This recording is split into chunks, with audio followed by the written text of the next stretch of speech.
Are we live? Can anyone see me? Please, I hope this works. Hello, hello, hello, hello, hello. No comments or reactions. Right. What's going on? Okay. Okay, so we've had one reaction there now. Hello everyone, I don't know if you can see me or not. This is new technology. It's very wonderful. Comments. Yo. Right, so we've got comments coming through. Auntie Jingles, hello, how are you doing? Right, we're starting to get comments coming through. Comments coming through and it works. Can you all hear me okay? Can you all hear me okay? Dean, can you hear me? Danny, are you there? Oh, you can hear that thing, can't you, popping? That's annoying, isn't it?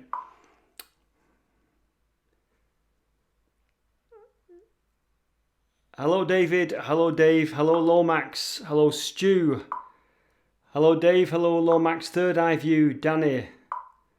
Jimbo. Mike Nelson from Stockport. Dean Explores. Hi, Dean. You all right? BBC Fake News. Mel Cook. John Ayres. Joel Hardy. Hello, Joel. BBC Fake News. Right. Can everyone, just one last ask. Can everyone hear me and see me okay? First of all, can you hear me? Can you hear me? Right. So somebody said loud and clear. Can you see me? Can you hear the pops? That's not good, is it? I need to mute the sound effects, I think. Right. That's annoying, that, isn't it? Right. Next test is, can you see on the screen Team Zero? Can you see on the screen Team Zero? The sort of comments sort of come through clear as day. Right, can you hear the popping? That's your comments coming through and I need to switch that off. That's rather annoying, isn't it? This is a very new way of doing a live stream for me. I'm using some microchip technology. It's got silicon chip in it. Tracy, hello Tracy in Wigan. Johnny Road Crew, stop stalling. I'm not stalling, I've got to check it works. Right, so I've just had a super chat and it kind of came and went. Sorry about that. Right, okay. Right, so I'll explain to you. I'm using a new piece of technology that I've never used before. You may see it on the screen, I don't know if you can or not. It's called Ecamm, and it allows me to put things up on the screen so that you can look at it. It's the first time I've ever used it. Oh, that popping when your comments come through. Yeah, how do I stop that popping, man? So it's the first time I've ever used it, and I'm just checking it works basically, because if it does work, I can show you some good stuff. So let's see if we can look at the comments and stop that popping, because that is rather annoying, isn't it? Yeah, I think that will eventually drive me mad. Okay, we can't do it. Let's see if we can stop it on there. Sound effects. What's that?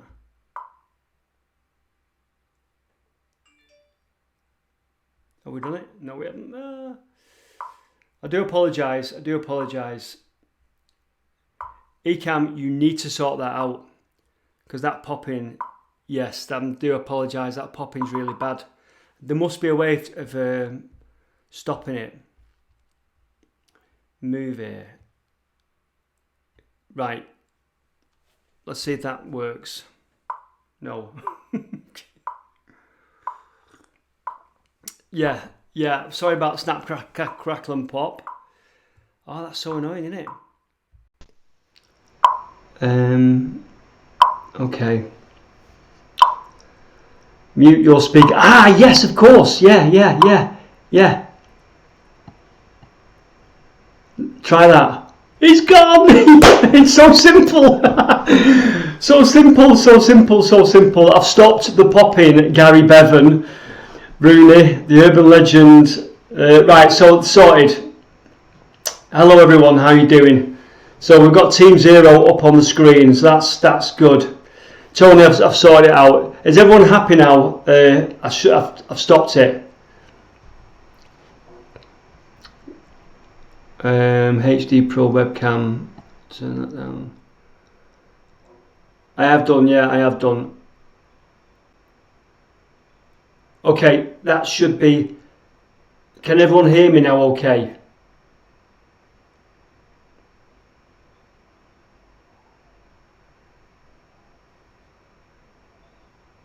No, not the mic gain, Lewis.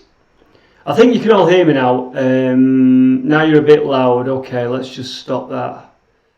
1 2 1 2. Can you hear me okay now? That should be perfect.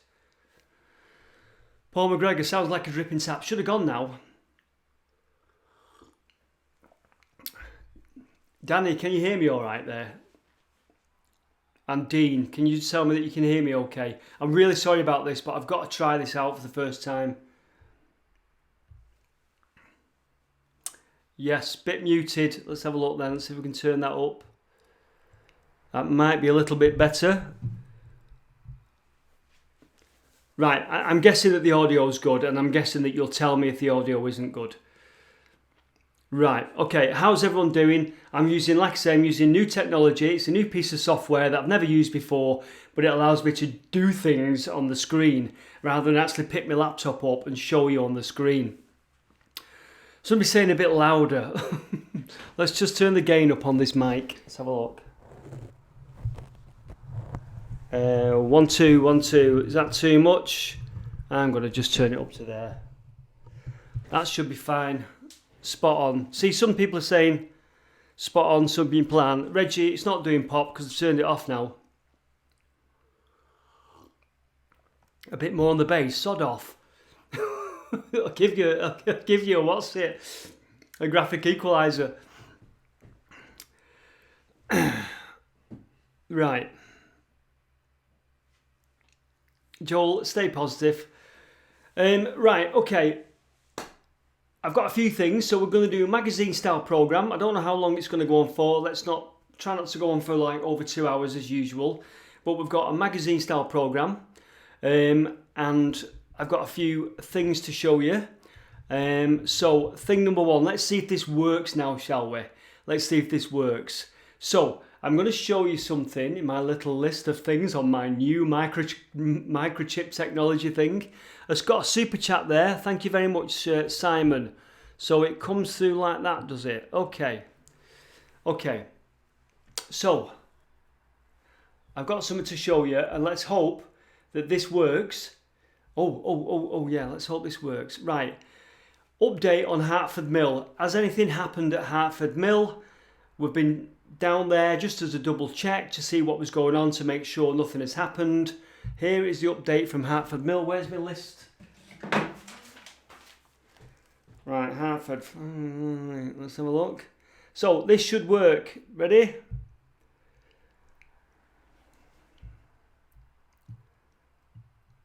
Things still the same at Hertford, I think. Nothing's really changed. Can you see Hertford Mill there? Please someone say, yes, I can see Hertford Mill.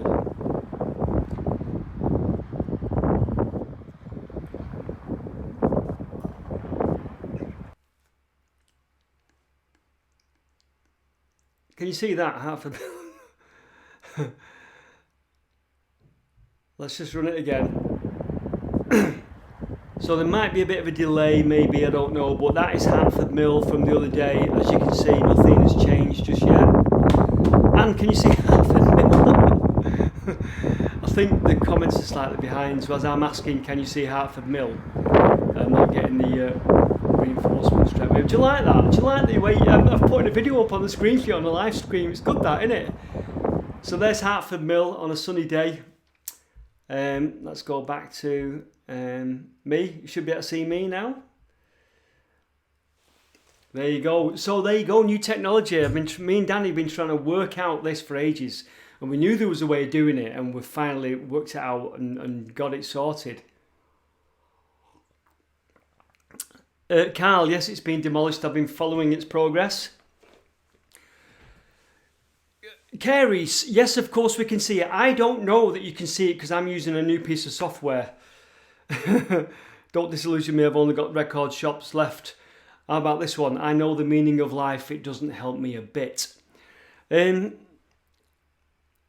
what have you all been up to on the, dare I say, lockdown? And the weather's absolutely beautiful. My hair's growing terribly. I'm going to look like Donald Trump soon because I'm not a bit thin on top anyway. So, yeah, there's going to be a bit of a delay, but it's not always a bad thing. Let's see if our mate's here.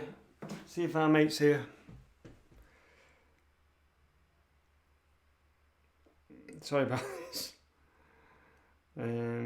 Danny, all okay.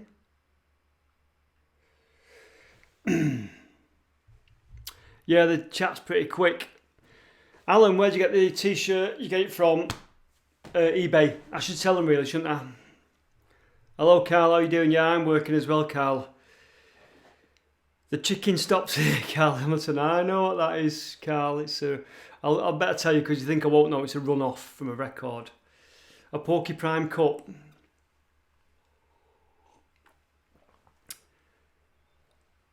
Dave Jepson, terrible sound lag of around 20 to 30 seconds. So I'm not, that might be your internet. Am I in sync? Is the sound in sync with my lips? Paul Hansen, hello to Denmark. Ace of Wands, thank you very much. Airs Crew, no, I've not got a 4 Granada. I always wanted a 4 Granada. Paul Clubley, couldn't you use your laptop? Watch your channel, then you would be able to see if it's working. I could, but I don't know overload the bandwidth on the internet. Right, cheers, Dean. Hello, Tom. London St Anne's. Carl Hamilton, Thomas Tierney, Stuart Rogers, Urbex with Taffy, Granada TV. Carl, okay, so I think the audio is working for some people, not for other people. There's not a lot I can do at this end, to be honest with you. But I am quite chuffed that this software is working. Right, shall we try and push the software a bit further and do something really clever? Right. Lewis, are you ready? Right, let's see if we can push this software further and we'll see if we can get a guest on board. Let's see if we can get Lewis Speakman on board and have a chat to him and see what he's been doing on a lockdown. So we should be able to bring Lewis in as a guest. Now Lewis sort of was a YouTuber that took me under his wing many years ago when I first started out on YouTube, about 2016, and we did a video together in the early days, and he's just not bloody answered the Skype call. Thank you very much for the super chat, Simon Mills. Thank you very much indeed. There you go, nothing there. Lewis, are you on? Are you there? Oh, right, there, yeah, you're there. Right, hang on a minute. It's all going tits up. Oh, he's there. There he is. Right, let's see if we can bring you in now, because it's just... it's not working very well. Oh, why ain't Lewis there? Lewis. No. Oh, it's not working, Lewis. Right, I do apologise, everyone. I won't be a minute. No.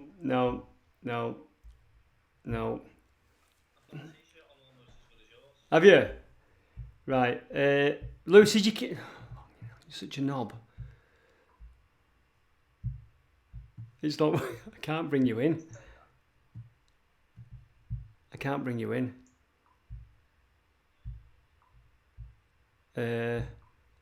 No, it's not happening, mate. Right. I do apologise, everyone. I do apologise. Skype.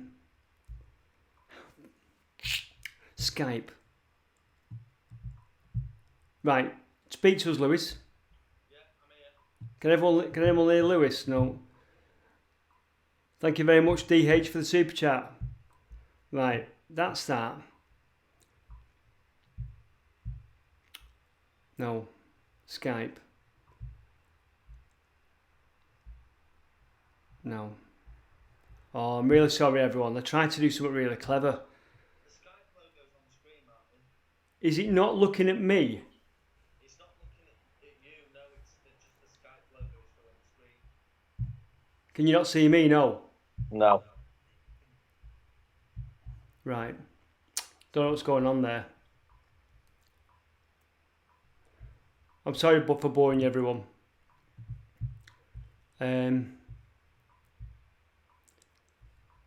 Share screen.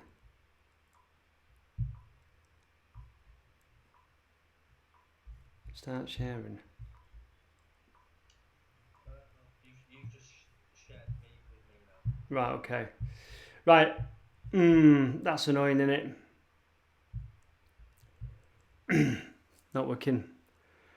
Yeah, no, sorry everyone. I should have tried this out a bit ago. I don't understand why that's not happening, mate. Should we just have it like a phone in then? Yeah. I don't even know if I can hear you now. No. Oh shit. No, sorry about this, everyone. Sorry, everyone. I don't know what's going on there. I can't bring in Lewis. That's a shame. It is a shame, that. Martin, your screen is still showing the Skype logo. No, I think I've gone back on now. So I'm trying to get Lewis on there. No, I can't mess about too much. Thank you, Tim Visits, very much indeed. Nah. Yeah, you're back on the screen now. On your screen? Yeah, there's a little Skype logo to the top left of the screen. Okay, never mind. Can you share your browser? What if we do a Facebook video call? No, everyone should be able to see now. See me now. You're small. Oh, right, yeah, Yeah. What about Facebook video call, Martin? Right. Can everyone hear Lewis? Talk to us, Lewis. Right. Just had audio to Lewis. All right. So you should be able to hear Lewis now. Hi, everyone. Can you hear Lewis? Well, I should be able to bring you on. That was so annoying. Right. Yeah. Yeah. It's looking like a bad cabaret now, this, isn't it? Thank you very much for the super chat, Simon Mills. Right, it's Lewis. What have you been doing on lockdown? I've been going out on quite a few walks. Right, can everyone hear? I can hear myself. Can people hear Lewis? Right, okay, so people can hear you now, Lewis. Right. Okay. I can hear myself. But you can also hear the popping because I've had to do it that way. Yeah, I can hear myself as well. We can hear you clear, I think. Right, so we've got some pictures to show. It's gone slightly wrong, but we're going to show some pictures of where Lewis has been walking. Right, so can you explain this picture to us here? No. Oh, that's not the one. I can't see it yet because I'm behind. Are you behind? Right, let's have a look at this one then. So, what's that? I know the pops are back, everyone. I do apologise. We're looking at a viaduct. Now, right, yeah, so I've been walking and doing a bit of research on Marple Aqueduct and Viaduct. So it's in the Peak Forest, just outside Stockport, and it's an aqueduct. It's lined with clay. I can see the picture on the screen there, yeah. It's lined with clay, and it's not very deep at all, and it opened in 1800, and it's 100 feet tall. So we took a walk up that the other day, from where I live, straight down the canal. Marple, that is it? Marple, yeah, just outside Stockport, yeah. Okay. And what's that? We're looking at an aerial view now. What's that? Have you took that? Oh no, you've got that from Google, haven't you? Yeah, so that's how it looks like on sort of Google in 3D. So you can see there's a rail viaduct there, and there's an aqueduct, and the aqueduct was left to go to rack and ruin until the 60s, and then it was restored quite nicely. It forms part of the Peak Forest Canal. Why have I never been there? I've never been there. Well, I'll take you when all this is over. Right, okay. It's good, and there's a really nice, I don't know if you can see it in the pictures, a really nice, just further down, a big iron bridge that comes off that viaduct and crosses the canal. Right. So yeah, it's very nice. Just before you get to Marple Lockflight. Have you took that? I can't see yet. I'm delayed. It reminds me of that Pontyclun. How would you say it? That Welsh. Pontyclun in Llangollen. Yeah, you say it as crap as me. Yeah. Something like that. That one there. Yeah. Yeah, so all the photos are what I took, well, the stills from video that I took. Right, that is beautiful. Well, I mean, I've just put one up on screen now. It's absolutely beautiful. So what's that canal? Is it Peak Forest? I think so, yeah. I think it's the Peak Forest Canal. Right. Okay. But yeah, I'm sure it is. It might be Marple to Macclesfield. I forget now. Right. Okay. And yeah, that is. I've just put another one up there. Why I've never been there, I don't know at all, because that is beautiful. Yeah. And it's not as far I'll take you when everything's over. Well, you say this, but you know, like a kid whose dad never takes him out. Okay, and we're going to look at your final picture there. Oh, it's another one that you've got from thingy. Right, so there's something. Oh yeah, there's one more. So you were going to tell us about. Oh, there's some old pictures of it here, isn't there? Yeah, I sent you 3 or 4 black and white photos of it. Yeah, look at that. I'll make that bigger for you, ladies and gents, if I can. I think I can make it bigger for you. Is that them doing it up? Because that's not them building it, is it? No, that's them doing it up. Yeah. Right. Wonder when that was. Well, I think it was done in the 50s and 60s. I'm not certain. Right. Yeah, that's near you, Carl. Exploring with Carl, isn't it? I think. Another one here. So I'll make that bigger for everyone. That is a proper old picture, that, isn't it? Yeah, I'm seeing them slightly behind. Yeah, I think you're behind. We're looking at one now of the with the steam train going over the top. Yeah. Which is quite nice. Can you get that now? Can you see that? No, not yet. I'm looking at the one. Oh, hang on. It should come on the screen now. There was a few that I sent you. There was one that was like a print as well. So like a printed illustration of it. I think we're going to get that next, that one. I think that one there that we're looking at, that's quite nice. I can see the one with the steam train and the old telegraph poles. Yeah, I've just moved on now, so I've got your drawing now. Aqueduct of the Peak Forest Canal. That is beautiful, isn't it? Absolutely beautiful. Yeah, well, I'll take you there when everything's over. I'll take you up there. It's good. It's really good. Be good to get the drone up there. Yeah. Yeah, get some decent shots of it. Yeah. So I took a walk up there and just been doing a bit of research. Right, so what your research was, if I remember rightly, Highfield Hall. Yeah, so this is a place not too far from where I am in Romiley, and there's the challenge of it is that there's nothing, there is record, but there's nothing left of it. There's no photos of it. It's called Highfield Hall. Yeah, we're looking at it on the map there now. Yeah. There's like a pond and some buildings, isn't there? Where's that, Romiley? That is Romiley, yeah, near Highfield. What is now Highfield Cemetery. So the gardens of that hall. Oh, yes. Basically, the hall was sold in, I think, 1929. Yeah. And the land was sold to the council, so the gardens were used for a new cemetery. So the cemetery that's there is pretty new. I think they started to bury people in the early 50s. And the hall was derelict then until the late 70s, at least the late 70s, possibly 1980, and then it was demolished. And there's no pictures of it, nothing at all. But the gateposts to the estate are still there, and there's still those outbuildings you can see near the lake. The brick foundations of some of them buildings are still there in the undergrowth. It's too overgrown to see now, but in the winter you can really see them, and it's quite interesting. But I like the challenge because there's nothing to go off. There's no pictures. There's a few land registry records and a few old maps, but Nothing. So I've been asking around in some of the local Facebook groups if anyone's got any photos of it. Somebody will have a photo. Somebody will have a photo somewhere. Somebody will have a photo somewhere. I bet you. Yeah.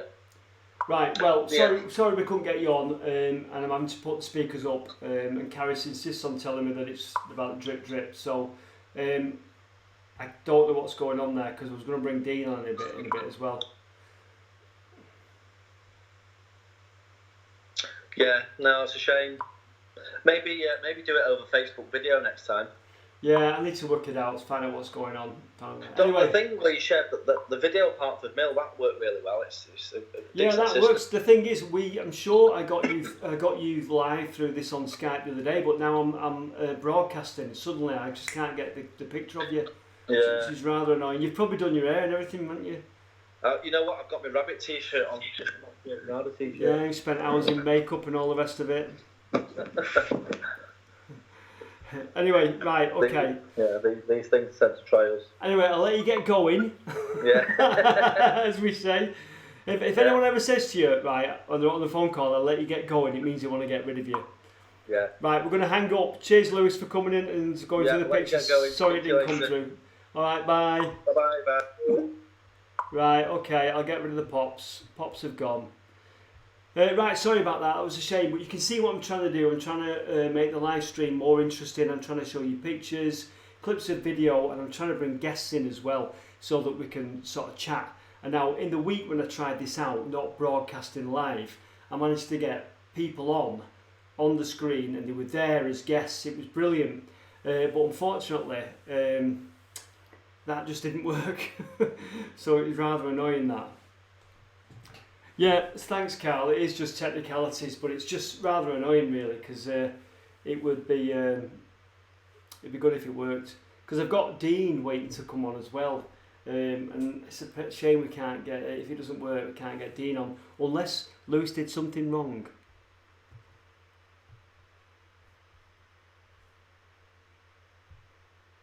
Oops, what am I doing now? Right, sorry about this. Right, there you go. Right, so I do apologise. Yes, Joel, might try Zoom next time. To be honest with you, this seems to be working fine, but just apart from that, bringing them in on Skype. Yes, Kerbex, Connor's here. Hello, Connor, how you doing? Bloody technology, yeah? It's annoying, isn't it?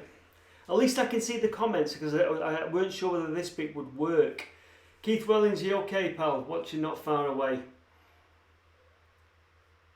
Yeah, maybe he didn't answer it as a video. I don't know what happened there, to be honest with you.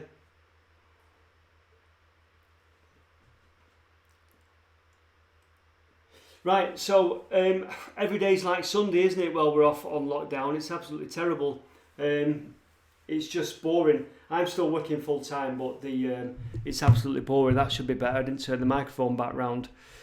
Yeah, it was worth a try. So Connor, so anyway, I'm doing a live stream tonight because it's a Sunday and I'm off, and next week I'm not off on the Sunday, so I'll have hopefully I'll have a pre-recorded video for you. And what I'm doing is the way I'm getting through making the lockdown videos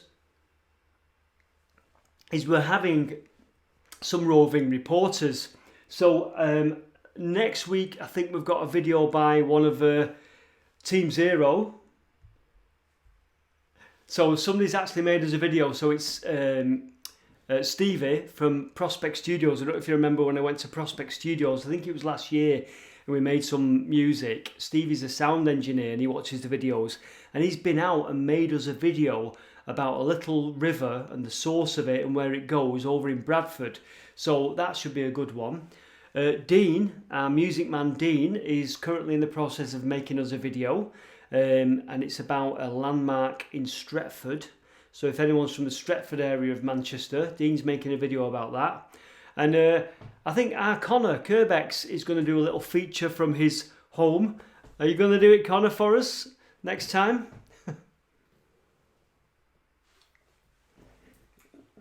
Is he there? Everything's behind you, see, all the comments are behind you, see. Set that off the screen. So it'd be quite good if we see what Connor's been up to, because I know he's been doing something quite creative. So we'll try and get that in one of the videos one week.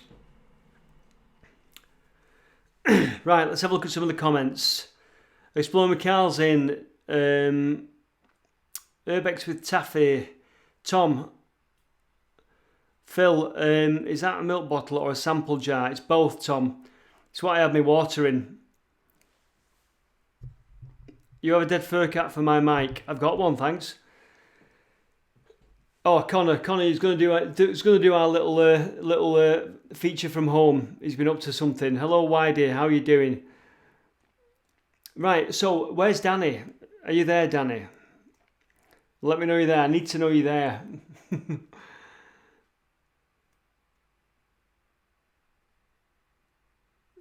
Dean, I don't know if he's going to work or not. We'll try you, but we'll see if it'll work or not. Hello, Wonk Donk. How you doing? Right. I've got more features for you. Reggie Peanuts, the t-shirts from eBay. I got it about a year ago. Right. Does anyone need to ask anything about what we've been up to or anything like that? We've been up to a lot. Right, Simon Dixon would love to see a video following the underground Cornbrook. Does anyone know what the Cornbrook is? Does anyone know what the Cornbrook is in Manchester?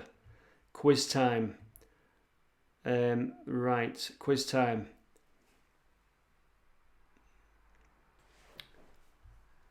Right, so the Cornbrook is one of Manchester's lost rivers. Hi Danny, you're right. I just need to know you're there, pal. I'm seeing the comments very different, Danny, at the minute. I haven't got the option to do the things that I normally do, so I think I'm relying on you.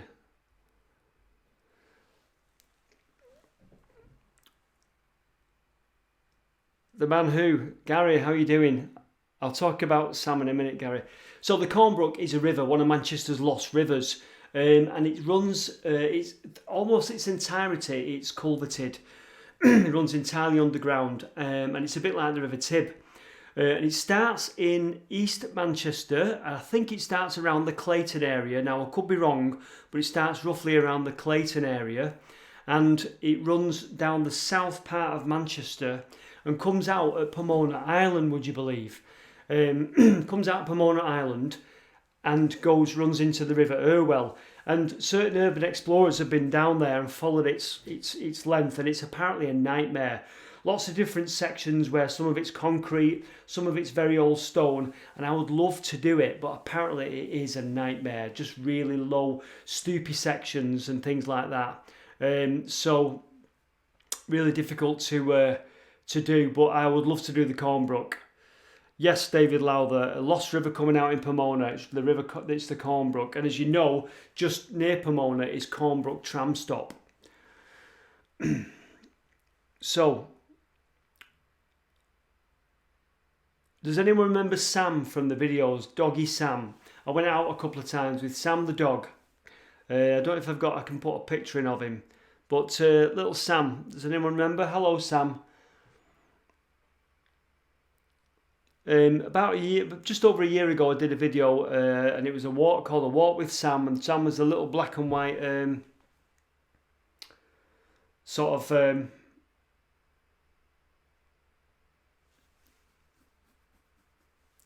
black and white Jack Russell type dog. I'm going to find a... I've not put a picture of him on my software.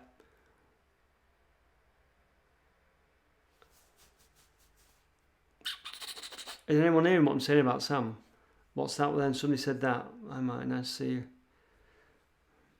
Let's see if we can find a nice picture of Sam the doggy.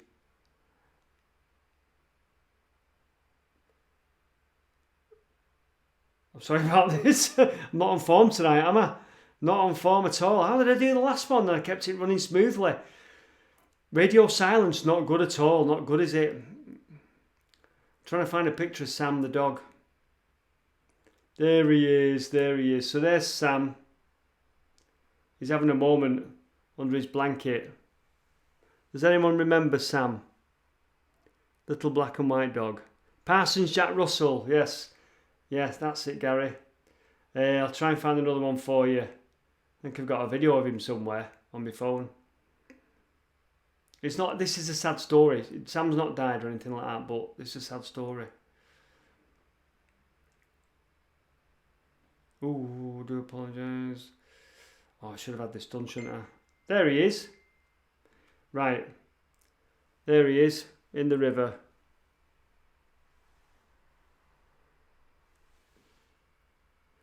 So, Sam, the other night, try and find a better picture of him for you. You can see people dropping out the show as I scroll through my phone. Ignorant bugger.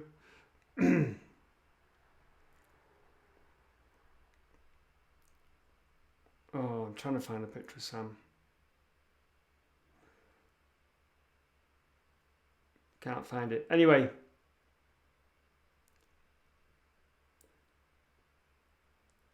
Oh, I'm really sorry. You know when you get determined to find a picture. Can't find it. Anyway, Sam got attacked by another dog.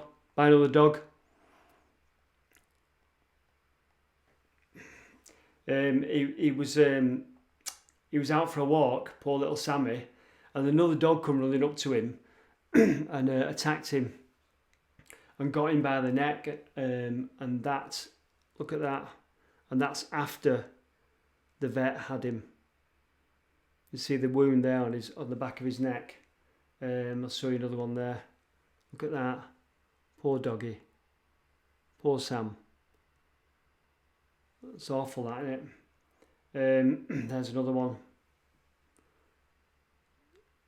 You can see that. That's his neck. So it's a shame, that, isn't it? Anyway, I think he's making a good recovery, but he was very shocked, and my mate Gary's keeping his eye on him. So I hope let's all wish Sam well. Is he doing okay, Gary? Is he doing all right today? Let's hope he is.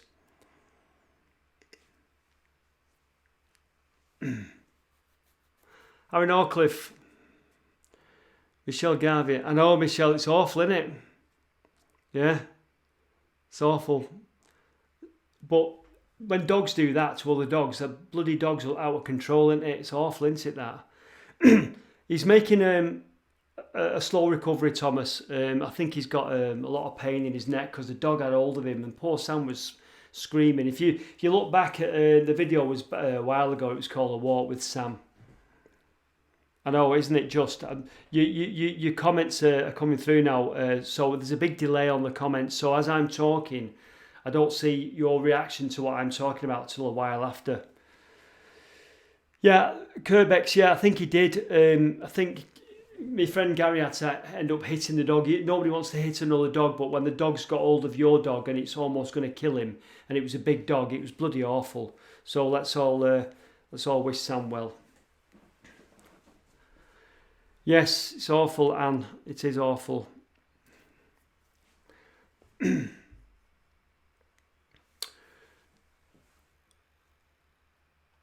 Right, okay, so I've got a couple of features for you. So we're going to try and employ the technology again now. Let's have a look. So, who knows what this is? It's going to be a while now before I see the reaction to that picture. So who knows what that is? This is, I'm going to do a little story, but it's leading to a picture that I found, which was quite great.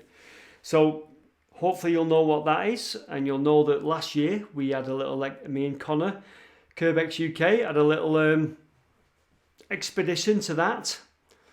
And of course, we all know that that is Duke's Tunnel on the River Medlock. And coal barges used to go up that tunnel many years ago from Castlefield in Manchester, and they used to go to a place in Manchester called Bank Top. Now this is pre-canal days, so it was before the Rochdale Canal, and they had the coal that came from the mines at Worsley, the Duke of Bridgewater's mines at Worsley, came up the Medlock when it was still navigable, and then So they came up the Medlock and then went into that tunnel there, which we found out last year was all silted up. And the coal barges went under the streets of Manchester, just to an area what is now the bottom of Piccadilly Station approach. Then it was called Bank Top. It is full of silt wider. Okay, so let's have a look at where Bank Top was. Let's have a look. I think I've got some Bank Top map. So I'm going to show you a map just to remind you. There it is. If you look where it says Shooter's Brow there, just to the right of the B, you'll see a circle. And I think that circle is a shaft that the coal was brought up from that tunnel. So that tunnel came all the way under the streets of Manchester, and then it got brought up there where that circle is to the right of the B of Brow, Shooter's Brow. That map, by the way, is early 1800s. And Duke's Tunnel has not been used since about the early 1800s. So there's a map. So there's that map. There's another map there. I think it's a similar map. And again, you can just see on that map where it says Shooter's Brow. If you look to the right of the E on Shooters, you'll see that circle again. And I think that's the shaft of the coal yard where the coal was being brought up. Coal, very small canal boats. They were called starvationers, and they were quite narrow boats. John Ayres, the Medlock was deeper back then. It was navigable, and the Medlock over the years has become silted up.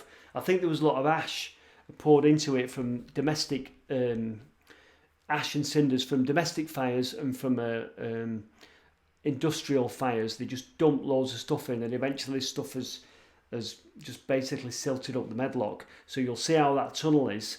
The way only the top of it is visible now. So they were small boats that went up there. So this area, Bank Top. Let's have a look what else I've got. I found a picture. So I've talked about Bank Top before, and I found a picture because I thought, I wonder what it was like back in the day when what we know as the road leaving Manchester from Piccadilly Square was then called Shooter's Brow. And I found this brilliant picture.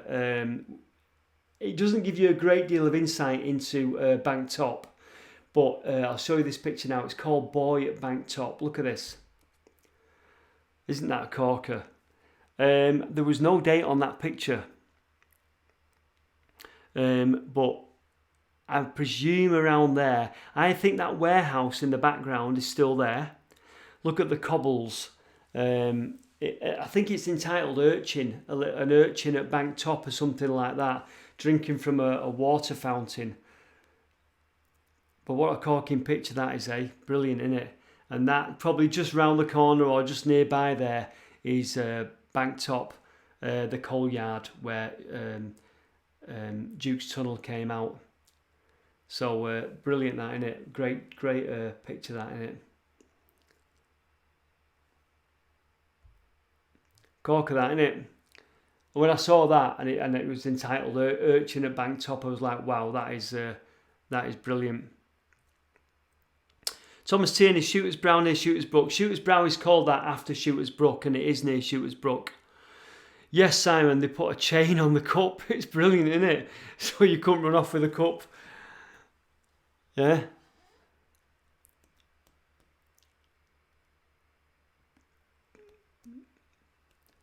Yeah, now on his feet, Rich. Just shows he doesn't have a date on the picture, unfortunately, but just shows, doesn't it? It is a Gary Vandalize. It's a great picture, that, isn't it? Absolutely great picture. Kitty and Co. Hello to the kids in Droylsden. I don't know what the names are, but hello everyone. Cup on a chain, they'll steal anything. Yeah. Thomas Tierney, they were the days. I think they were a bit before our time. That. The map looks like where Store Street is behind Piccadilly Station is a car park now, but there's an old stone wall and foundations. There's still a lot of the old warehouse is still there.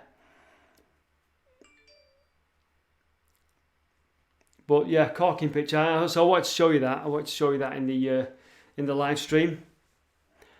Matthew Perelli, Hertford Mill should be turned into Big Ben's. Hertford Mill, they should leave that tower up or the chimney up, and that would be the best really, as a sort of marker of what it was and everything.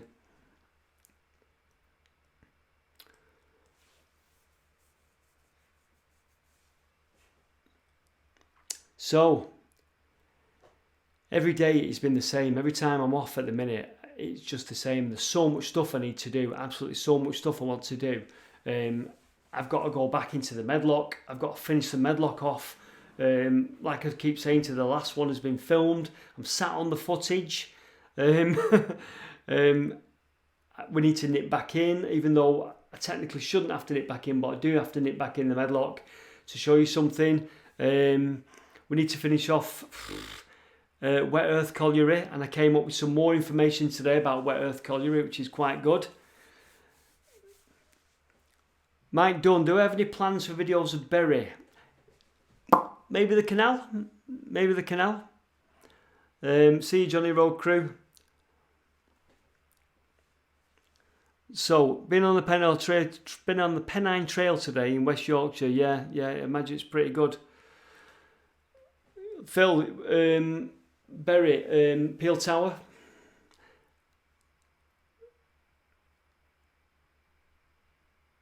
Okay, John Bowden. Hello, John. How are you doing?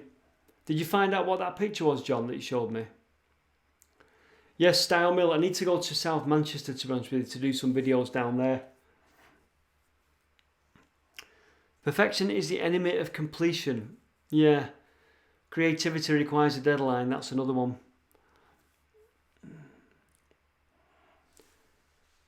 Thanks, Kitty and Co. No problem. Steve Foden, what about that video? What do you know of that video?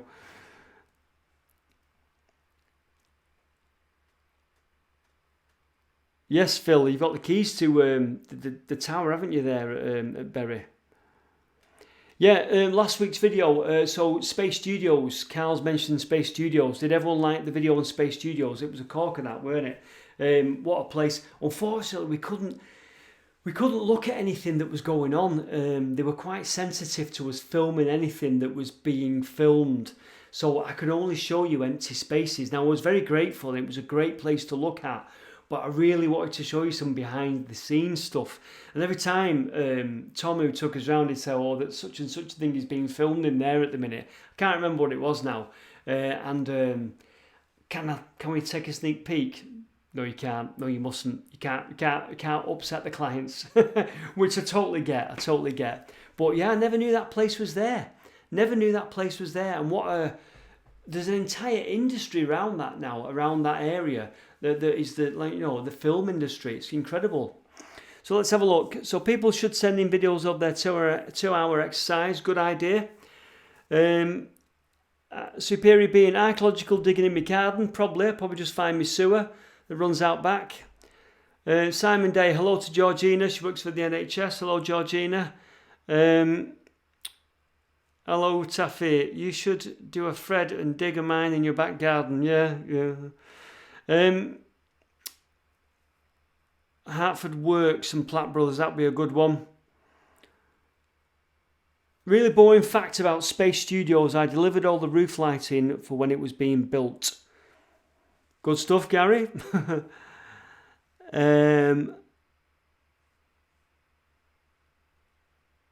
Gladwin Scott Music. You'll have to just message me or somewhere privately, because that has just disappeared. Joe, where did you send me the pictures, Joe? Bob Greaves wants his t-shirt back. He never wore this t-shirt. Right, thank you very much, Ralph Chilton, for the super chat. That's really kind of you. Thank you very much. Yes, so Lockout Bikes, Carl. So if anyone knows Oldham Road in Manchester, the old Sharp studios there, well, Sharp warehouse that was the electrical manufacturer Sharp back in the 80s, was it? Back 70s, 80s, 90s? That place is also part of Space Studios, and they film and they photograph stuff there as well. I'm hoping to get a look around there actually as well. I'm hoping Tom will take me and Con around there. Right, so shall we do another feature? Right, we'll do another quick feature because I've got more photos to show you, because I'm trying to do a magazine style program but live. I was going to put Dean on and get him playing some music so I could go and make a brew, but I can't now, and I didn't make the flask this week. Jason Sellers, we sent you some pictures of your sculptures of your idols. Jason, where, Jason? Remind me. I think they weren't filming at Urbexy at the time. Right, anyone ready for a picture? Does anyone remember when I went to Agecroft? Me and Danny went to Agecroft, the old power station, and we got inside the building, one of the few buildings that remains, and I took a picture. Let's see if this picture shows up, because it was a bit grainy, but it was very dark when I took the picture. So let's just take a look at this. Remember that? The old Agecroft. That was a corking place, that. Covered in bird shit. I'm allowed to say shit, aren't I? So just familiarise yourself with a few of the things in there. Look at the beams in the ceiling. Look at the staircase at the far end. And it was going dark, and I didn't have the proper light with me. All the times I go to places and I take lights and cameras that are good in low light and all sorts, and when we got in there, we didn't expect to get in there, and I ended up doing a video that I didn't expect to do. Simon Kirkbright, the PO box is about to, thanks for reminding me about that. So you remember that one, don't you? So that's how we found it, about November-ish last year. Can't remember when the video came out, but me and Danny went in there, and it was all pigeons flying around, and it was the last remaining control panel area of Agecroft Colliery. That has since been stripped out, and somebody sent me a picture of it all stripped out. It's all gone, that now, and I can't find the picture. I've lost the picture. I lose threads sometimes, and I've lost the picture. But let me show you as it was. That room, I'm about to show it you now, new, right? Take a look at this. Look at that. That is incredible, isn't it? Eh? Now, as I remember what I said to you, remember the beams in the ceiling, and at the far end, if you look at the staircase. Now, the staircase at the minute is behind a screen, but you can tell that that's the same place. Look at the coffee table. Look how clean it is. It's incredible, isn't it? The coffee table, how clean it is and everything. Unbelievable. That is a corking picture, isn't it?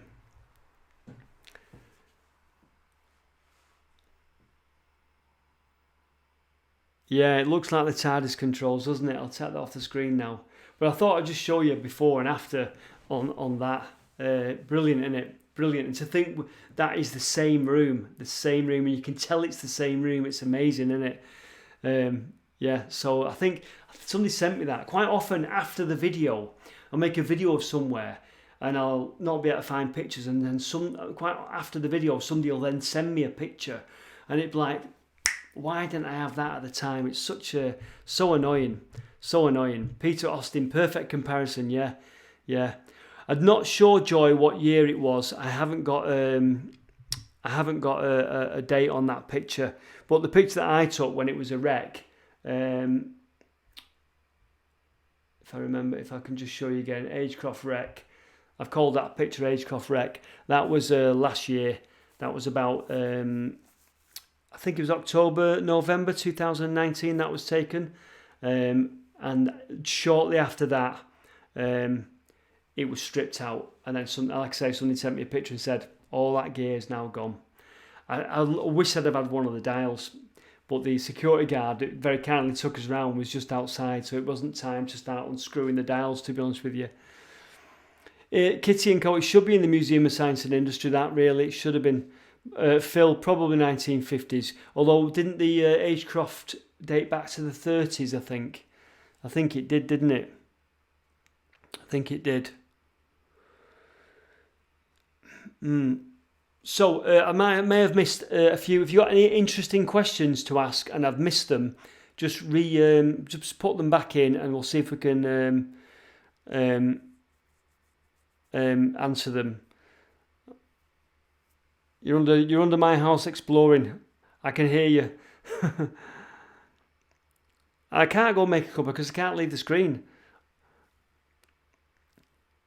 Yeah, it's a shame, Thomas. It's a shame it's gone like that.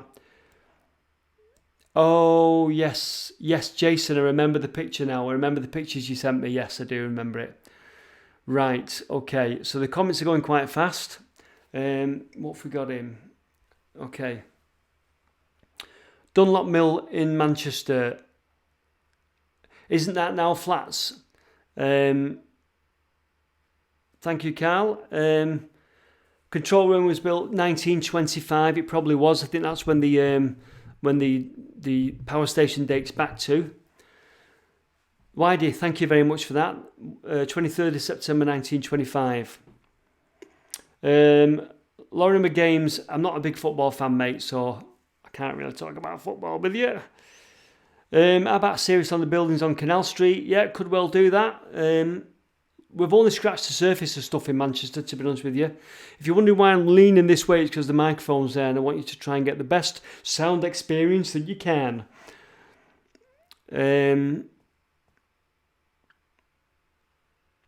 Somebody sent me a message today, right? And you know, it's been quite dry in the UK recently. We've had about a month of no rain and quite lovely weather. And somebody mentioned there's a certain tunnel off the River Irwell that's been exposed, and it's to do with wet earth colliery. And normally it's underwater and it's been exposed, and I'm just like, need to go to it. Need to go and take a look. I actually would go, to be honest with you, because I think it will be part of my 1 hour out. I'm not quite sure where the tunnel is, but Wat Corker, a tunnel that's normally covered by the river, is now been exposed because the river's at low levels. I love it in summer when we get drought situations and the water levels go down. And not only can you go and wade in the river, but you can then do things that you can't normally do in winter.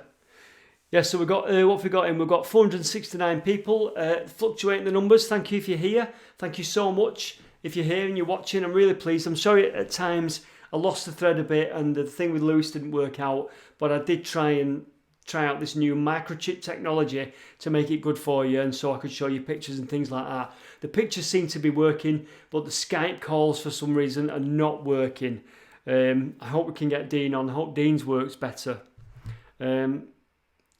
Right, let's have a look at some of the comments.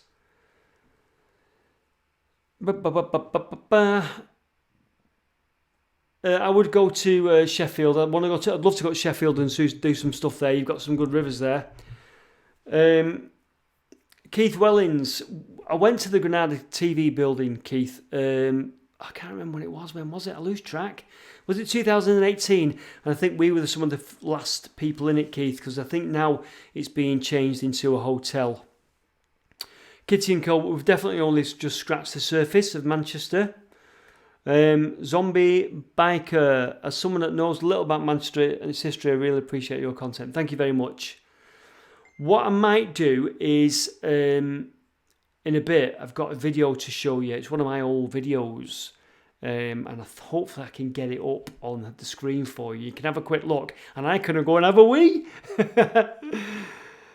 Stephen Piggott, I've not had a Sunday roast. I've just had a sandwich so far, to be honest with you. I'm going to have something to eat proper after the live stream. Bill McNeil, hello. Bill, you're watching from Canada. I would love to see the Manchester rivers in full spate on some dark and stormy night. They are scary. They are very scary. Urban Legend, thank you very much, Urban Legend, for saying that. Phil, Synthfest is at Sheffield, cracking event. No, it's not happening at the minute though, is it, Phil?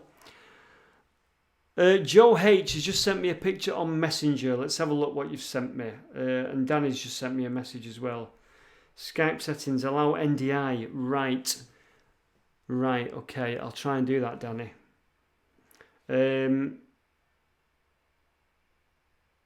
No, it's not come through, so there's no picture on there. If you'll just permit me a moment, I'm just going to do something, if you don't mind. I just need to try and do something in my settings, what Danny's just told me to do, so I can get people in. Where are the thingies? I do apologise. Stream, video, Skype settings. Oh, so annoying. So annoying. Right. YouTube. Screen sharing.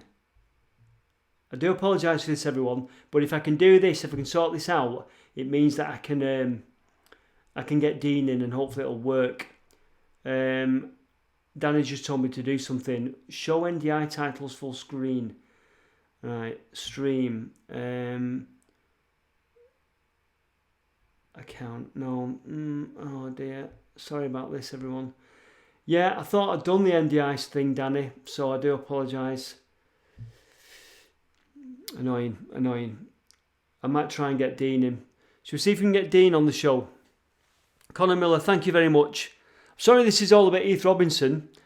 And I have to keep going checking the settings and everything. Is everyone okay with it? Sorry about that. Shall we see if we can get Dean on the show? Dean, are you ready to go? This might not work. Because if it didn't work with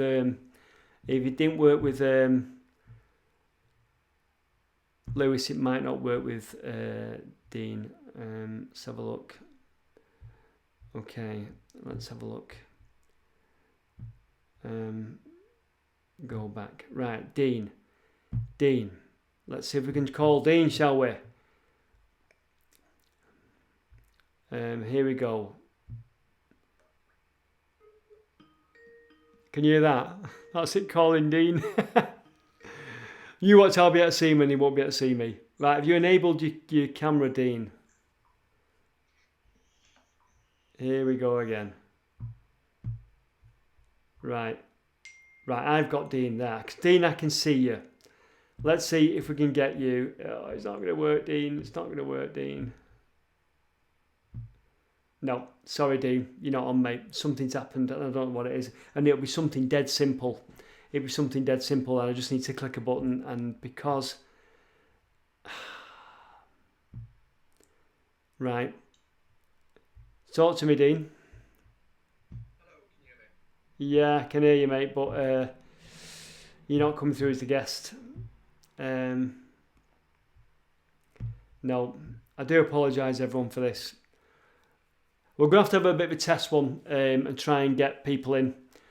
I have allowed NDI and everything, but I can't get Dean in now. He's there on Skype, but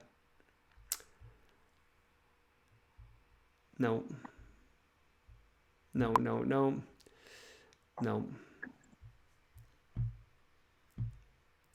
Right, sorry, Dean, it's not working, mate. Sorry, pal. Super chat from Jack Animations, thank you very much. Dean, the thing is, Dean, I'd need to mess about with it for ages and just see what's going on. It should be there because you're there and I can see you. But unfortunately, you're not. It's not happening. Skype, mute, unmute. What's going on there? No. People are going, get on with it, Martin. Yeah.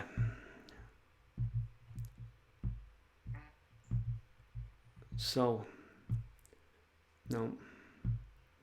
Picture in picture. No, sorry, Dean, it's not working, pal. Okay. I'll have to try it out again, mate. It's just somewhat annoying, really annoying. Sorry about that, pal.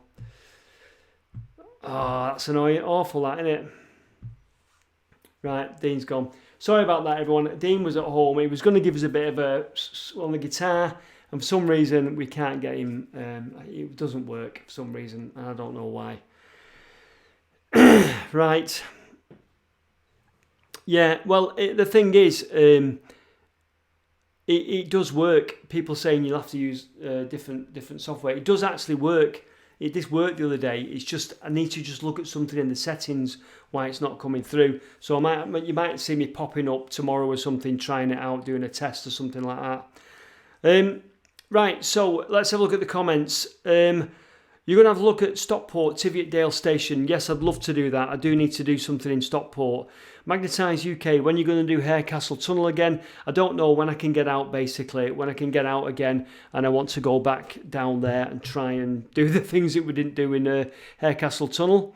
Try and advance settings. I could, Carl, but it's messing about and people don't want to see me sat here just staring at the screen. I want to keep the show going, really. So I don't want to bore people because it's not good for people to just see me going like that. I have got the iron set to steam. Right, what else are we doing? Salford Lads Club. So I do want to do a video on Salford Lads Club. I think somebody mentioned me going to Salford Lads Club a few months ago, and I was going to do a video there. It never came about though, but hopefully that still is on the go. So anyone from Salford Lads Club or that knows it, it'd be great to do a video in there. Terry Tibbs, have you ever visited Fred Dibbs' old house? No, I haven't. I know where it is, and I think I've been near there back in my television delivery days, but I've never been to the house.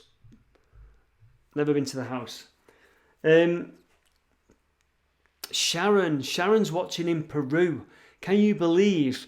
Sharon, hello, how are you doing? She's got she lives, from what I seem to think, is a mountainous area in Peru. So this is Sharon Stubby in the comments.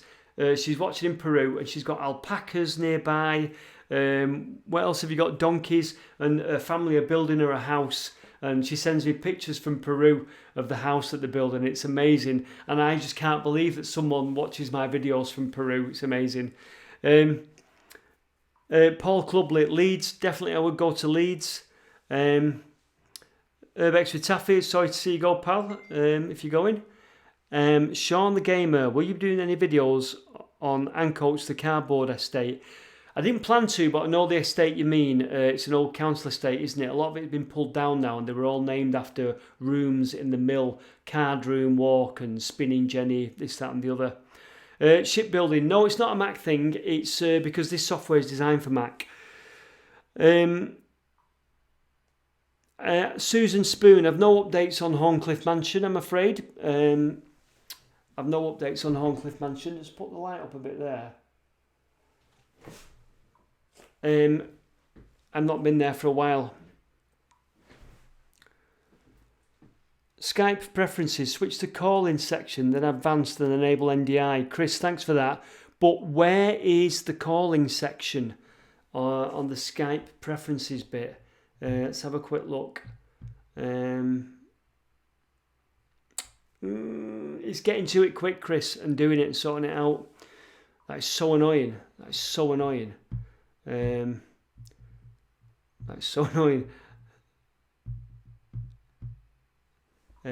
Stream video.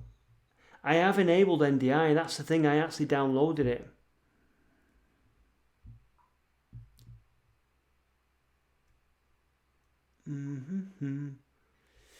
No, it's annoying that. I do apologise, everyone. I am trying to fix this this issue we've got. If I can, but getting people in on yeah. Right. I only watched so much of a Nodrog's quiz. Gordon Nodrog did a quiz the other night live. Right, so Urbex with Taffy. Apparently Horncliffe Mansion is getting pulled down. I can imagine it will do. Tony, hello Tony, how you doing? Piccadilly Radio sticker, so do I. I wish I had that as well, mate. Look a bit dull there. I'm just going to put the lights up a bit. That's better, isn't it? Right, okay. Right, what I'm going to do is I'm going to put a video on. So because I've got another bit of a story leading to some old pictures, if that's okay. So the Medlock. So what inspired the River Medlock series? Well, I think I've been watching some videos, some urban exploring videos, and it was way back. Oh, by the way, sorry to go off at a tangent. Do you know that it's April 2020 And do you know when I started YouTube? I started in April 2016. So I've been doing YouTube now about 4 years, almost 4 years to the day. I can't remember the exact date that I started, but it was April 2016. So kudos to the person in the comments that can name the first video that I ever did without quickly going to the YouTube video thingy. What was it about? What was the first video that I ever did? There's a quiz. There's a question for you. Martin's quiz. So 4 years ago to the day that I started YouTube, not to the day. What am I on about? To the month, and I did my first video 4 years ago this month. What was it called? What was it called, that video? What was it about? Can you remember? Has anyone watched it? Rather embarrassing video that I first did.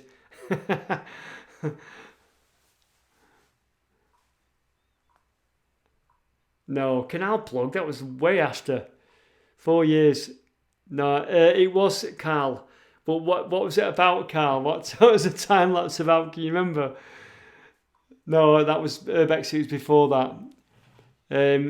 Yes, Bald Gamer, time lapse in your kitchen. That's the one, yeah. Unless you've just looked, I don't know. Stop motion, yeah, that's the one. Of the flower, yeah. How to make a time lapse in your own kitchen. Oh dear. Christopher Escott, thanks for that. Martin does Dallas. Time lapse in the kitchen, yes, you all remembered. Well done. Right, so what I'm going to do, I'm going to make a drink. I'm going to play you a video. So I was talking about the River Medlock, so I'm aware that I don't want to just keep reading the comments out and everything, although I do want to interact with you. But who remembers this video? So why did I go exploring the River Medlock? Right, so I was watching some urban explorers and I was watching various videos, and I don't know why I came across this video, but I came across a video of some urban explorers that went into the Medlock, and they went into the Medlock near Phillips Park. And I watched this video and I was fascinated with it. And they made it look really difficult, and it made it look like they'd come down a rope to get in this area that I've since found out you can just walk into. And then they showed this culvert of the River Medlock, and he went in and he was talking about getting washed. You know, you've got to be careful in here and you might get washed downstream and all this lot. And I was like, oh. And then I thought I'd love to go in there, but I'd have to get a boat. Since found out that culvert, you can just walk through it, and I went through it. I then started watching Patrick Dickinson videos. Has anyone watched Patrick Dickinson? He does urban exploring and wild camping videos over in Sheffield. And Patrick had some waders, and I thought, you know something? Waders would open a whole new world of exploring, and I thought, might get myself a pair of waders. So does anyone remember this video I did? It's one of the early Medlock ones, but it's not actually in the Medlock series, right? So I'm going to play this video now, and it'll give me a chance to go and have a wee. Hope you don't think I'm fobbing you off, because it is a nice bit of retro. Let's see if I can bring it up. It was called Wading Down the River or something like that. Are you okay if I play you a video? Patrick Dickinson is an absolute legend, to be honest with you, an absolute legend, and I love what he does. I love the way he does it. I think he's a brilliant guy. Susan Spooner, I never went to Tommy Ducks, it was before my time, although it was around. So I'm going to play you a video. Let's see if I can get this video up. So this is called Wading in the Medlock. Right, it's when I first got my waders. Right. Hello, my name is Martin and welcome back to another video. I am stood in the middle of the River Medlock in Manchester. I need to know that you can see that and you can hear that.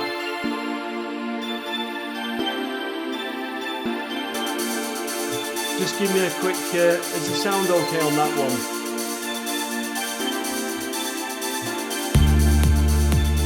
Hello, how are you doing? I finally did it.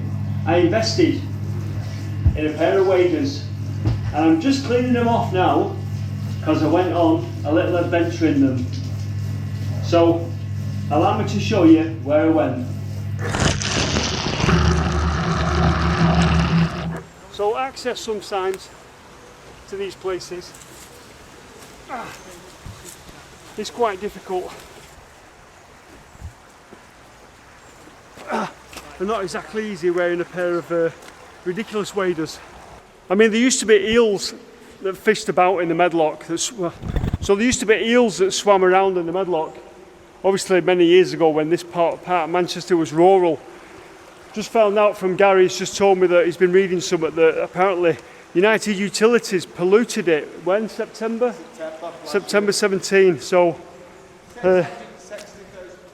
yeah, and they got fined £660,000. Not exactly a lot, is it? So it might be a bit over the top for what I'm about to do, but I'm finally going to enter the River Medlock. So I'm here at Holt Town, just under the bridge here, the viaduct, and we're going to go in the Medlock and have a walk down this way. Now I don't think it's going to be Medlock number 5, because I don't know how far we're going to get here, and we've already sort of covered this bit, but we're just going to try out the waders and have a walk down this way to Holt Town Bridge if we can. I know it look ridiculous, but let's go and do it. And there you go, that's the route I'm going to cover, just from where Cambrian Street is there, down the river to Holt Town Bridge. It's not very far, but it's far when you're walking in the river. Anyway, I have made videos in this area before, so do forgive me. The only difference this time is I'm actually walking the river, as I said. You will hear me referring back to Medlock number 4, and that's another video I made, so I will refer back to this particular video here. You might want to go and watch it, or you might want to watch it after you've seen this. But this video explains everything and the reason why I'm doing what I'm doing today. Anyway, let's crack on.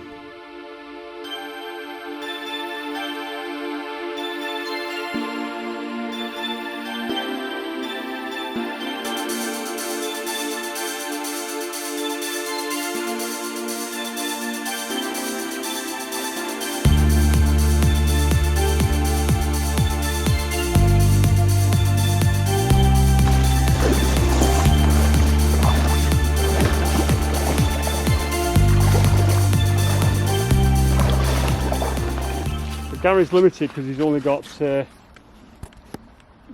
those on, so he can't go above knee height. But it's not too deep, and there's these little banks all along the way here. I just hope there's no weir further up that we can't ford.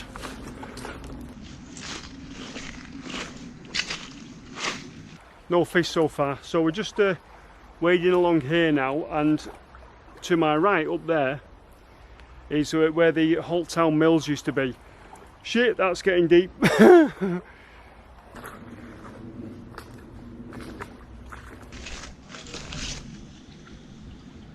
What's that?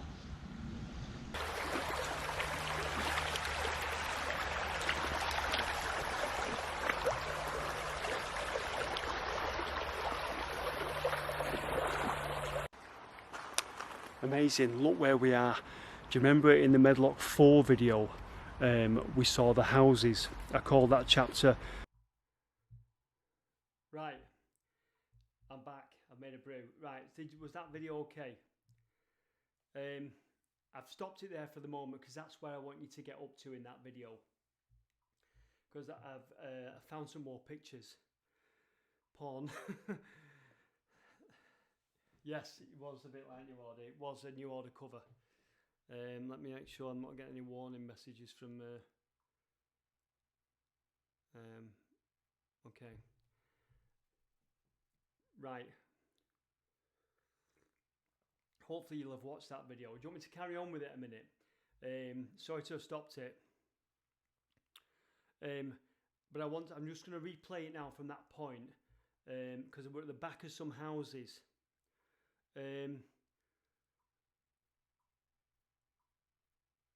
No audio, no sound. I've gone all quiet.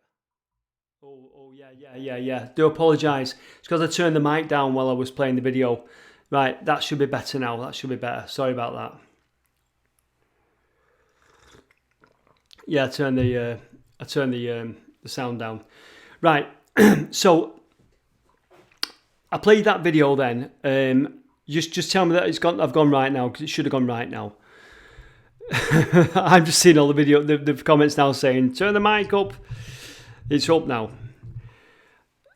So I wanted to you to get to that point in the video where I was at the back of those houses, and I want you to look at the wall behind me, right?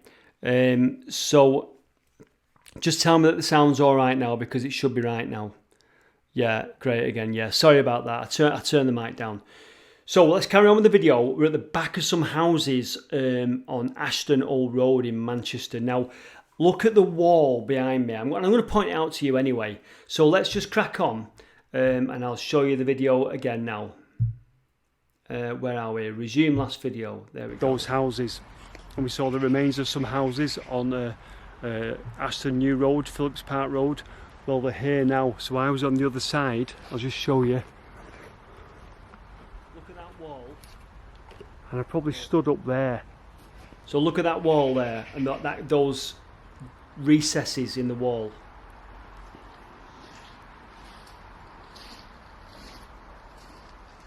Thanks for the super chat. It's Flowing with Ash. Thank you very much, mate. Look at that wall.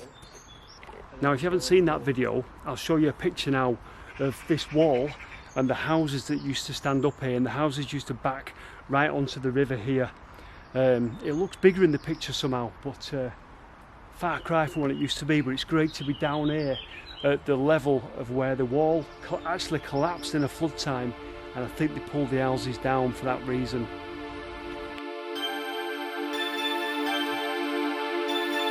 How amazing is that, then?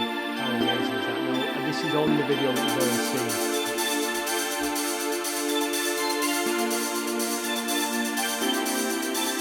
And that. I'm going to pause. Let's just go back to that picture there.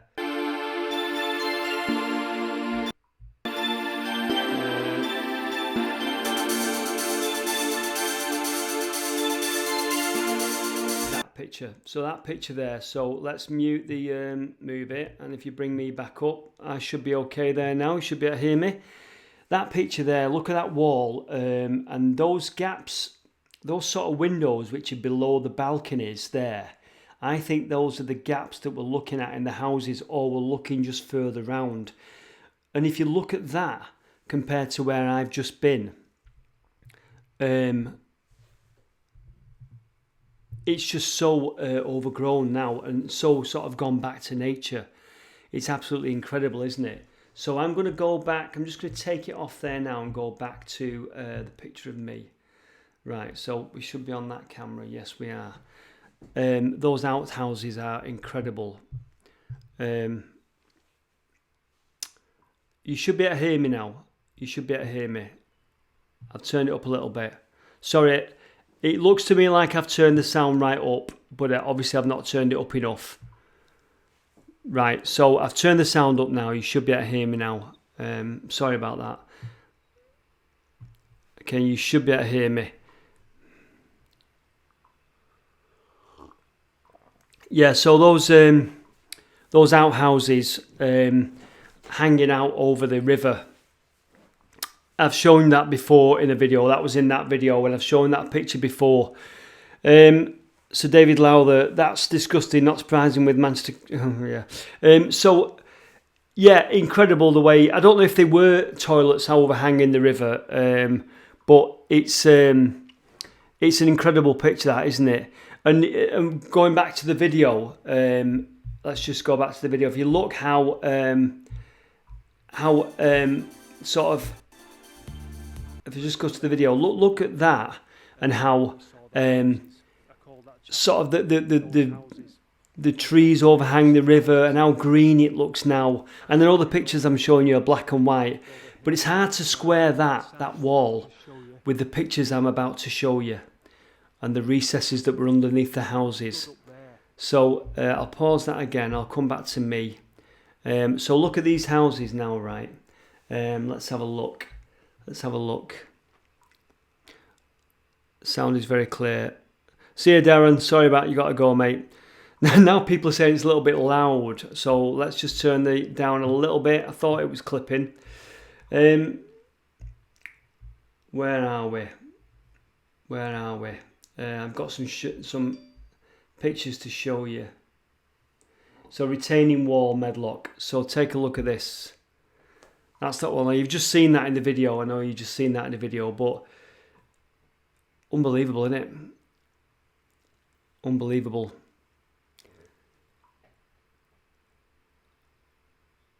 Okay, and if you, there's another one there now. Now this is the one I wanted to show you. So where I've just been in my waders, that is that area. As far as I'm aware, that is that area. That's at the back of Ashton Old Road in Manchester. Now I know I do apologise if you're not from Manchester, but you know, you can. I'm sure you'll appreciate the old and the new. What I love about that picture is people saying the volume's too loud again. I'm going to turn it down again now because I turned it up before. Because you were telling me it was too low. I've just turned it down again now. Hopefully that'll be better now. What I love about that picture is to the right, look at the fireplace and the wallpaper. Look at the fireplace and the wallpaper of the house being pulled down. Carl, your mate used to play in those houses, yeah. Look at the floor beam just hanging off there. Incredible, that, isn't it? I've adjusted my volume a little bit, so people were telling me it was too low before, so I've just took it down. Eddie Henningsen, why did they remove the houses? I imagine they were possibly in a poor state of repair, but it was Derek Press, crazy to build right on the riverbank. It seems so, doesn't it? And it seems to. The bases of those houses, I mean, what is that about? Why are those big recesses underneath? What were they thinking? I really don't get it. I've got another one here called Ashton New Road. Let's see what this is. There's another picture, and those are the houses coming down. Look how it's just all fallen into the Medlock there. As somebody said, retro GG, asbestos line flu, maybe. Yes, that's interesting. Wonk Donk has just said, who said Victorian builds were built to last? I think probably some of the houses, they might have been good houses, I don't know, but for some reason they pulled them down.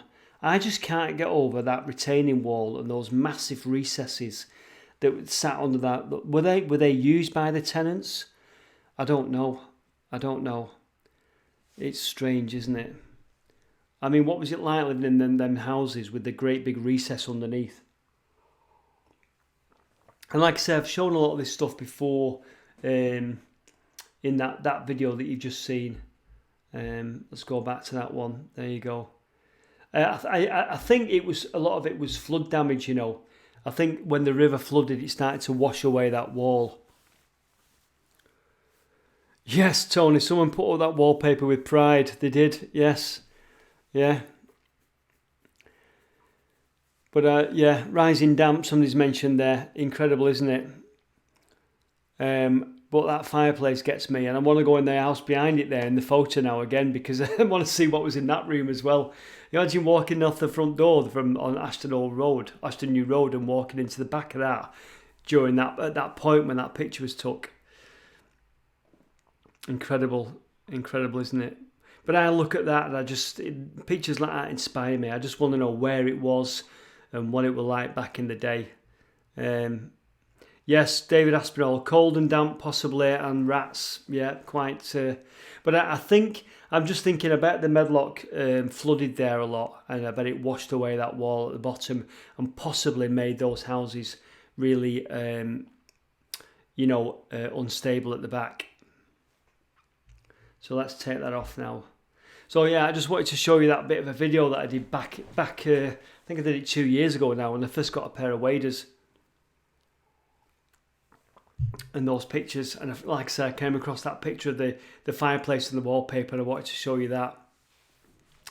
So what we're saying in the comments, the recesses were probably just, structural things to get them up to street level. You're probably right. Victorian fireplaces and wallpaper were built to last, Reggie Peanuts.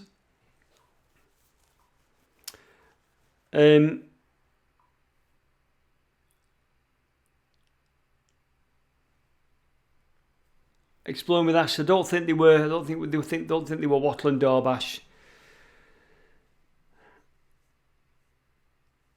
Yeah, bad wonky donk, bad drainage, bad mortar, probably. Yeah, God knows what it was like. But fascinate me. Those pictures fascinate me. I am, yeah. Right, so let's go. Let's stick on the comments. What we're doing? How many have we got in the house? 468. That's good. 468. Robert Donaldson, water does always win. Yeah, I wonder when they were built, them houses. They look like typical terraced houses, don't they? Built in the early 1900s.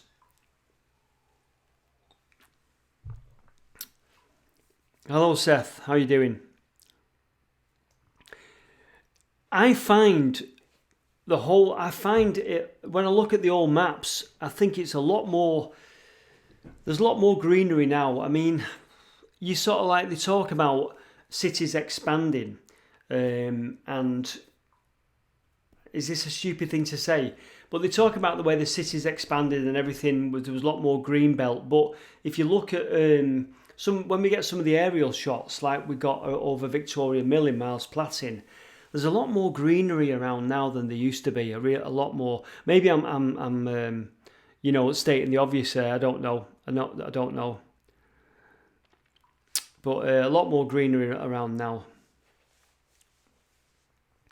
Right, so have we got anything else to show you? Probably have. Probably got a couple more things to show you. Oh, yes I have, yeah. Right, so who remembers the video I did about 13 Arches? And we went looking at Molyneux Brow Station. Do you remember that? I'll wait for the comments to come through about that because there is a delay.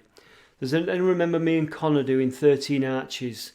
And we went looking for the remains of Molyneux Brow Station. And the M60 motorway now goes through the site.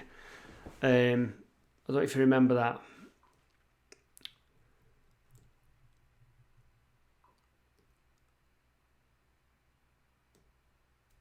Gary Burbridge, have I got plans to collaborate with other explorers, other people who explore? I would do, yeah, as long as, we do something good, go and look at something good.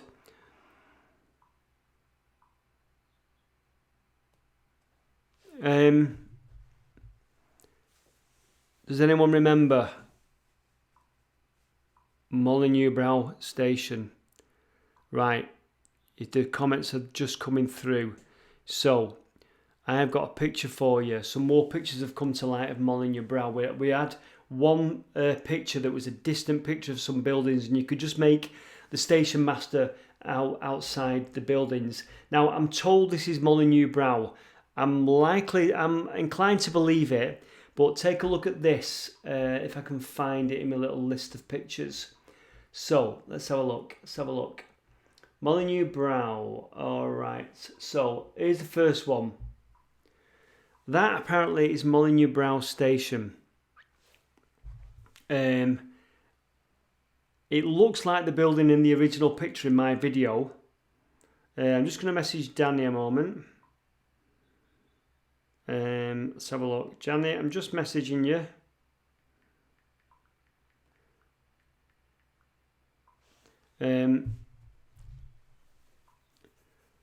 That's a corking picture, that. Now, I need to double check that, but it looks like the little building in our Molyneux, pictures of Molyneux Brow. I said it Molyneux Brow at the time. I got it wrong, didn't I? Let's make that bigger for you. I can make that bigger in the screen for you. That's a corker, that, isn't it? So, basically, what is there now? The M60 motorway ploughs through that site now. So it's, the Clifton Junction line, John, yeah. So apparently there was a picture of the station master, and I remember giving you the name of the station master at Molyneux Brow. And there was you could just make him out on that little black and white picture, but I've got another picture of him here. Now apparently this is him, the station master. Here he is. I knew his name at one point. Now, I'm pretty certain it's on good authority that is the station and that is the station master. But what a corking picture that, innit? Hey, that's a good one, that, innit? Urbexy, it is a water tank, isn't it? Yeah, corking that, innit? I was fascinated with that station. The fact that name, I'd never heard that name before, and you know, the M60 motorway ploughed through it, and just as we got across the motorway, we could just see where it had been, and just we looked at the remains, the approach to it, and everything. But I just thought I'd share that with you because it's a corker, that, isn't it? Real corker, that. Okay. So, Exploring with Ash is asking me, quick question, have you ever seen stick-fill walls before you did Tonk Hall? If so, where? No, I didn't. I haven't, Ash. The first time I saw the wattle and daub, genuine wattle and daub, was at Tonk Hall, which we did last year. Me and you went to last year, didn't we? So, Mancunian has said that William Hall was his name. It's quite probably, yeah, I can't remember. Mr. Ashworth, Tracy. No, that rings a bell. Mr. Ashworth rings a bell from that video. And Tony's saying you're spot on about the greenery. Beasley Street off Taylor Street in Gorton.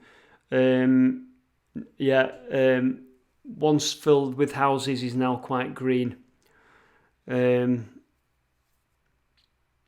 poster, yeah, the urban legend, the poster's brilliant, isn't it?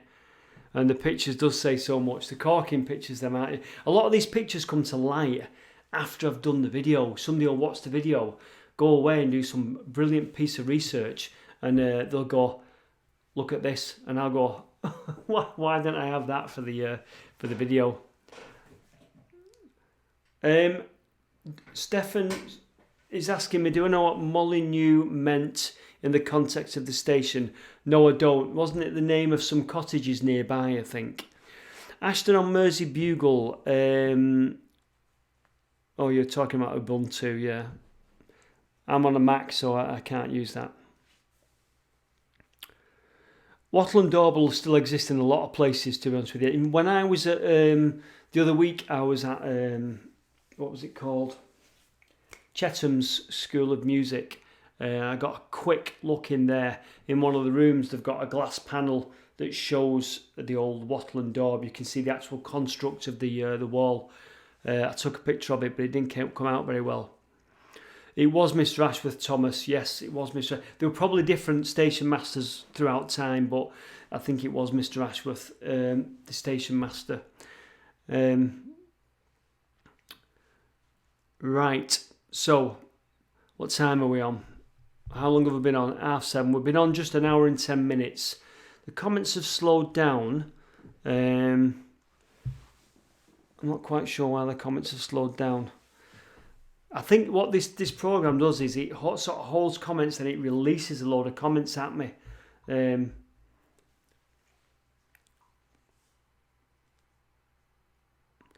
So JD Inan1, is there anywhere outside where you would normally make a video that you would like to make a video? Loads of places.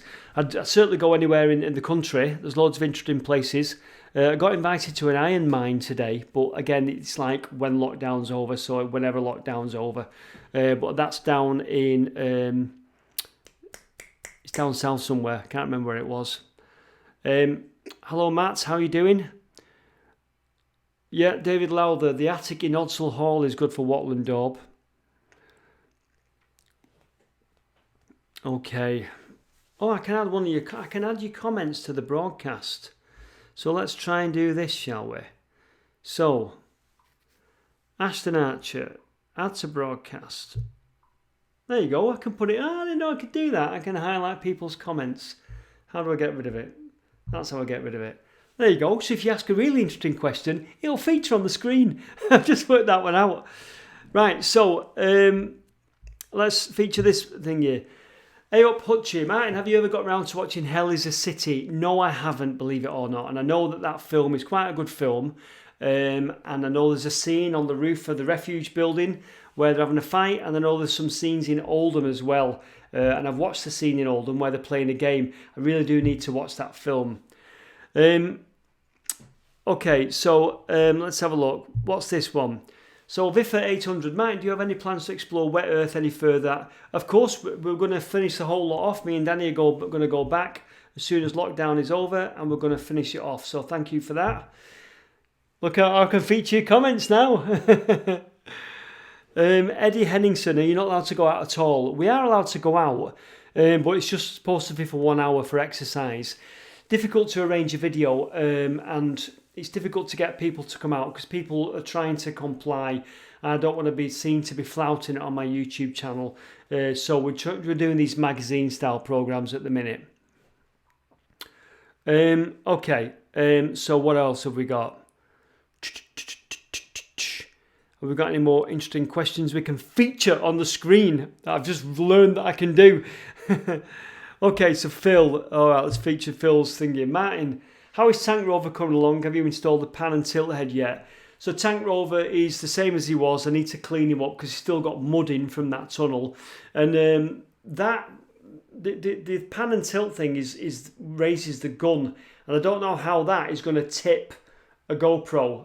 It just goes up and down. So people keep saying this to me, you know, you could use that pan and tilt for the gun to tip the GoPro, and I don't know how it's going to work.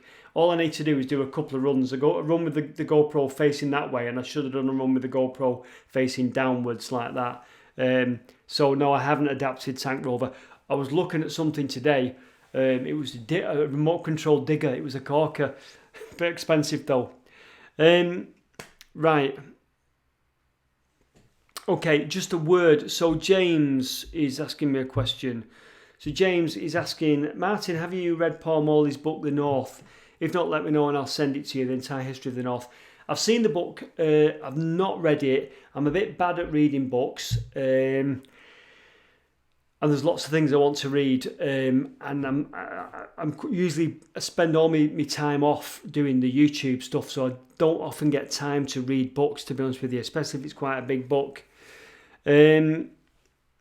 So, Sean the Gamer. Sean, so have you ever thought of going into the old air raid shelters in Manchester City Centre? Which ones do you mean, Sean? I know where they are, but which ones do you mean? So, if you're being more specific.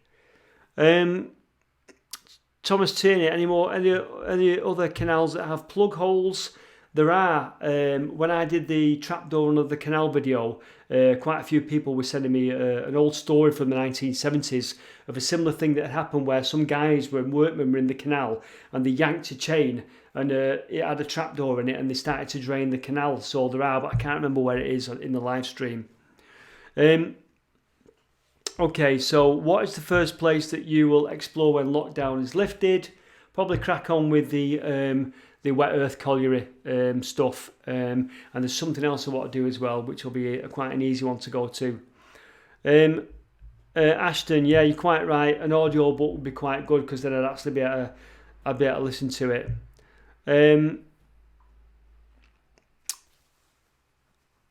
Okay, let's have a look. So, Anne.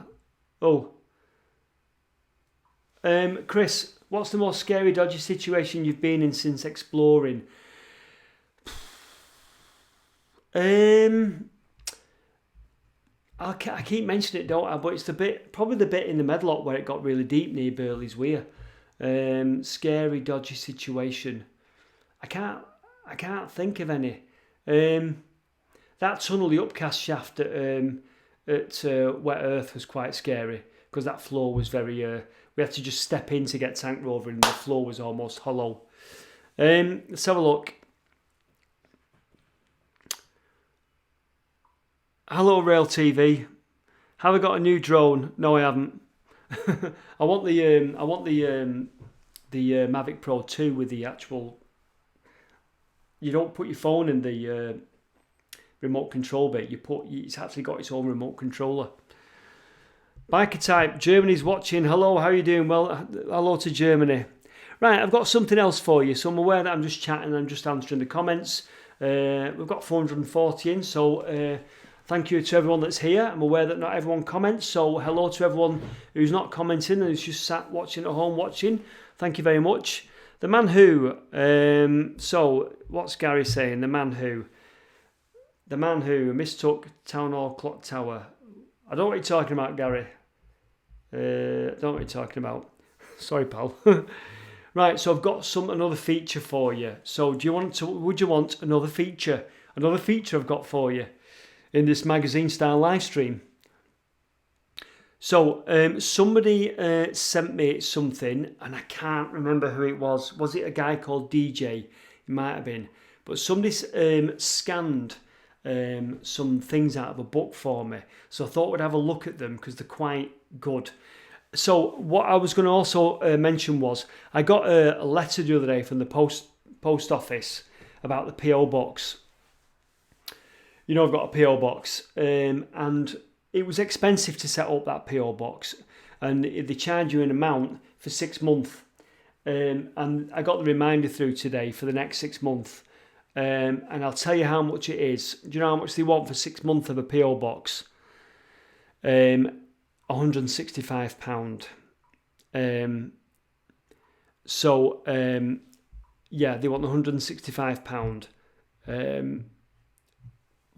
to reset up the PO box, and I don't think I want to pay it.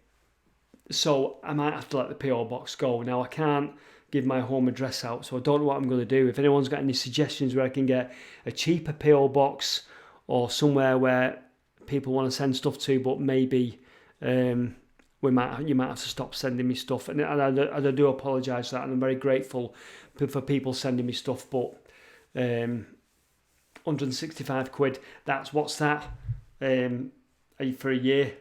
2 times that.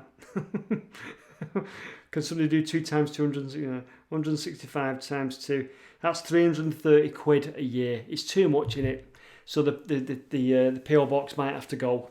And they actually send you a red reminder to tell you that it needs to. You need to pay this. I'm like, no, I'll let it go. Thanks very much.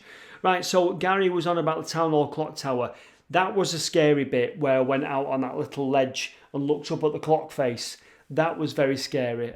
Obviously, I don't do heights. So yes, KPC 5, that is a lot of money. Ashton Archer, I would split it. I mean, I don't know if Lewis wants to split with me again. But yeah, it's too much. I could pay it, because but I'm just refused to pay that much money. Post Restant works in the UK, maybe. A dole drop address, yeah. No, I don't want to ask for a GoFundMe, Keith. That's very nice of you, but I don't want to do that. So, just a quick plug, if any of you want to know. And you have to forgive me for plugging, but sometimes I don't plug enough, and I am going to make a plug now. So the other day in the members section, so the other week in the members section, we had a quiz. So the members section on my channel, we had a bit of a quiz. So if you look at my main channel, you'll see it says join, and I think it works on laptop and on your desktop, and I'm not sure what else it works on. It doesn't work on a phone, but if you're on a laptop, you'll see that you can join my channel. And we had a quiz the other week where I was putting pictures up from videos saying, which video is this from? Anyway, just to tantalise you, and as a shameless plug, Steve Wardley, thank you very much for the super chat. That is really, really kind of you. Why watch telly when Martin is on? You're brilliant. Thank you very much, Steve. That's really kind of you. Anyway, back to my plug. In the members section, I posted a picture of one of the scenes from the last Medlock video, which I keep telling you has been filmed, but I can't show it yet because the last Medlock's there, and I need to film one before I can show this one. But I showed a scene in the members section. So just thought I'd put that in, the members have seen it. Right, no more plugging now, I'm sorry about that. But if you want to join the channel and you can help support the videos, that would be very kind of you. I'll appreciate that. Super chat money for PO Box, yes, yeah, I appreciate that, and I could do that. But it can go to other things. Super chat money to remote control digger that I saw today. That'd be quite good. Goodness me. Paul, thank you so much. Paul, oh my God. Paul, thank you so much. That was so kind. Paul, do you want that to go to the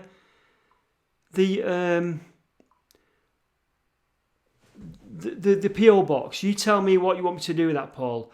That is incredible, Paul. I never meant for you to do that. That is so kind of you. And if you want me to use that for the PO box, I will do. You need to tell me, Paul, what you want me to do with that. That is a shot. Thank you so much, Paul. Paul, you didn't need to do that. You didn't need to do that. So kind.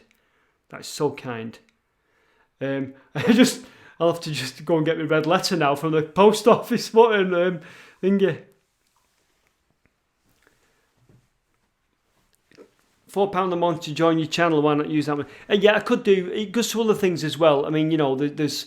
I invested in a new microphone recently. We got Tank Rover, so it goes just to go to other things. But Paul, thank you very, very much. That is so kind of you. Let's go back to that comment and just highlight Paul what he's just done. If I can find it, add to broadcast.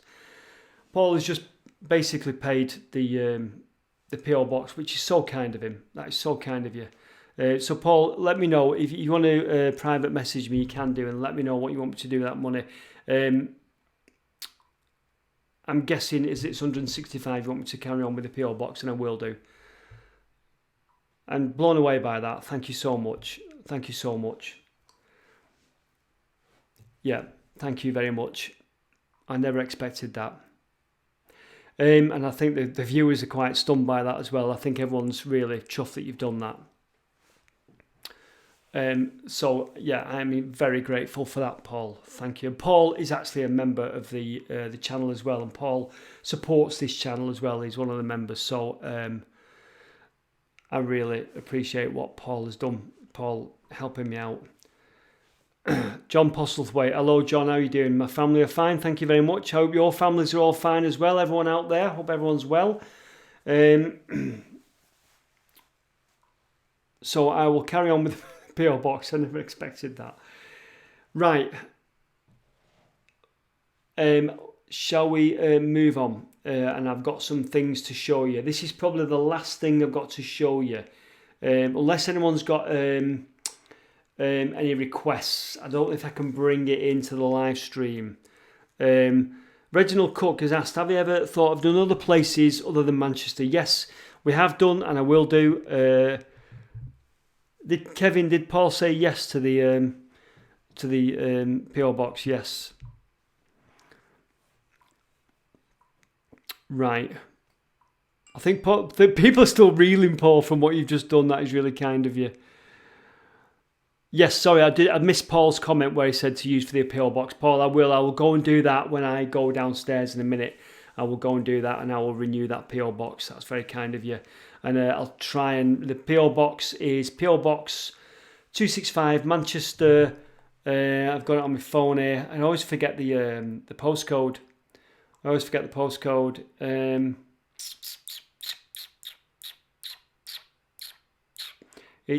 It's Martin. You can say Martin and Paul now. It's I can't remember. PO Box 265 Manchester M24, and it's 0BX. And if you put that postcode in, it brings up a place in M24, but it's not where I live. Right. The Man Who, Gary, the Necropolis in Glasgow, we need to do that. Does anyone know about Gary's mentioned, I'll bring it up on the thing here. So Gary's my mate, he's called The Man Who, and he's saying the Necropolis in Glasgow. You're quite right. Yeah, you're quite right there. We should go and do that, Gary, as soon as lockdown's over. Danny Ranks, thank you. Steve Ford, what does Martin do for a crust? Martin wants to retire. And Roy, like I say, I think Roy sums up what we all think about what Paul's just done. And I am overwhelmed, to be honest with you. It's very, very kind of you. I'll go away and I'll think about that, and right, so Carl's asking a question. So, Explore with Carl, what's the round sticker at the back of your Martin Zero? Looks like new order. Carl, you should know what that is, pal. You know what that is, and I want you to tell us all what it is, because you're right, but I want you to tell us what it is. Because it's a specific thing, isn't it? How many we got in? 429. Numbers are fluctuating, but we're still above the 400 mark, so we're still doing okay. KPC5, thank you very much. I will do, Kitty and Co. I'll read out the, if you remind me, I'll read out the PO box. Visit Paul's house. Who's that?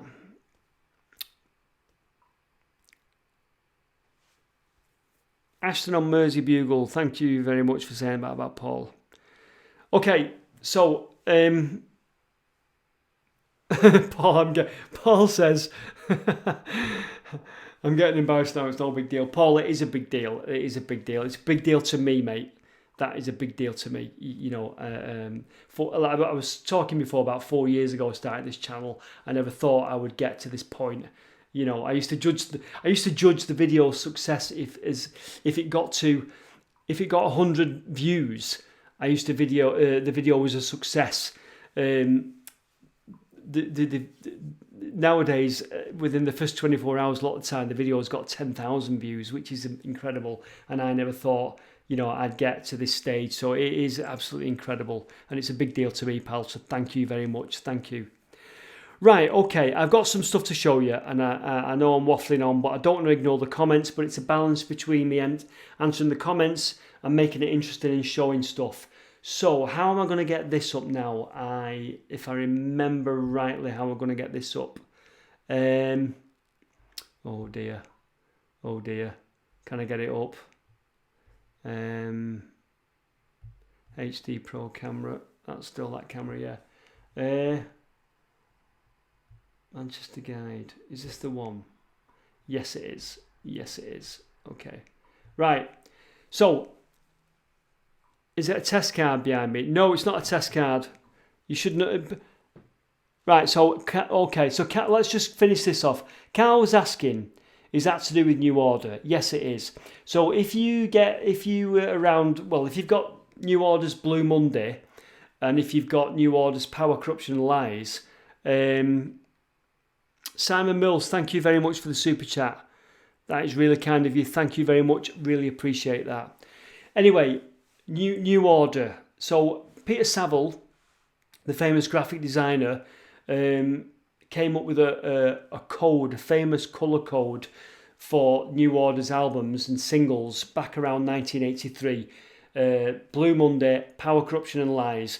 And what he wanted to write was Blue Monday by New Order and New Order, Power, Corruption and Lies, fact, whatever it was, and the fact number. And he came up with a colour-coded wheel, which is that there. And it starts off, each solid colour is a letter, and then there's also numbers. So it might be, I can't remember how it goes, it's something like A, B, C, D, E, F. So each colour represents the alphabet. So you put the colours down to spell a word. And Peter Saville designed that for the New Order stuff around about the 83-84 time when they had Blue Monday out and they had Power, Corruption and Lies. That's what that is. Paul, Explore Mikhail knows that. Okay, so somebody, a very kind person, sent me some scans from a book. It was a book, I can't remember what it was. It was an old Manchester book, and it had loads of advertisements in it. And there was some old scans in it. And I'm going to show you these scans now. So let's just go back here. I just want to go back to the beginning there. So that is the first of these advertisements in this book that someone scanned in for me. I don't know if I can make it any bigger than that. Let's have a look. So that is now viewable. So can you see that? Frederick Litherland. So they're old, I think they're from the 1930s. Escorts of Manchester, can you see that? And that building there, what's it saying? I might have to get it up on my laptop because I can read it better. I've got the originals here on my laptop, my other laptop. Let's have a look. Let's have a look. There it is. So, Escorts of Manchester, fruit, flower and vegetable merchants and importers. It gives the Deansgate phone number there. It also gives a Middleton phone number. And it says telegrams, Tomato, Manchester. What's that about? Can you see that? I don't know if you can see that good enough. But that is a corking little scan, that. I'm going to move on to the next one. You've got an advertisement there for Frederick Litherlands there. Let's have a look. Frederick Litherlands. Let's have a look at the next one. So we've got the Manchester YMCA there. Again, I think this is around about the 1930s. So the Manchester YMCA, I don't know how big that appears on your screen. Membership fee 17 and 6. Gymnasium and swimming baths, billiard room. 56 Peter Street, Manchester, Blackfriars, and it gives the phone number. Would that be the 1930s? I think so. And there's another one there in Alexandra Park. How good is that, eh? The Exchange Hotel, Fennell Street, Manchester. Look at that one there. Can you see that one? Commercial and day hotel and restaurant. Hot and cold running water in all bedrooms. Can you read those? Because I don't know how big that is appearing on the screen. Aren't they corkers though? Let's have a look. We specialise in catering for tourists, private luncheons and dinner parties, afternoon teas, billiard rooms with 5 tables. So this telegram thing has come up again, Exchange Hotel Manchester. You can telephone the manager's office there, he's in Blackfriars. And Mr. A.G. Ermston is the resident manager. Kevin Osborne, have you just joined my channel? Thank you very much, pal. I really appreciate that. Ashton Archer's saying that the swimming pool was on the top floor of the YMCA. Right, never knew that. Never knew that. What aren't those corking slides? I think we've got another one there. Let's have a look. Oh, and is the detail too small? I'm sorry about that. So we've got one here. Webs and tapes for all purposes. Fleur de lis, webs and tapes for all purposes. Curtain tape and brassware. I won't dwell on them then, but I think these are brilliant. Michael Fulton says 3 minutes from the exchange. Yeah, I do appreciate the small. I don't think I can make them much bigger, to be honest with you. I do apologise for that. I can make them smaller, but I can only make them so big. We'll move on anyway. City Hall, Deansgate, Manchester, home of exhibitions. Now that place isn't that Tony 9709 will know this? Isn't that around Liverpool Road off Deansgate?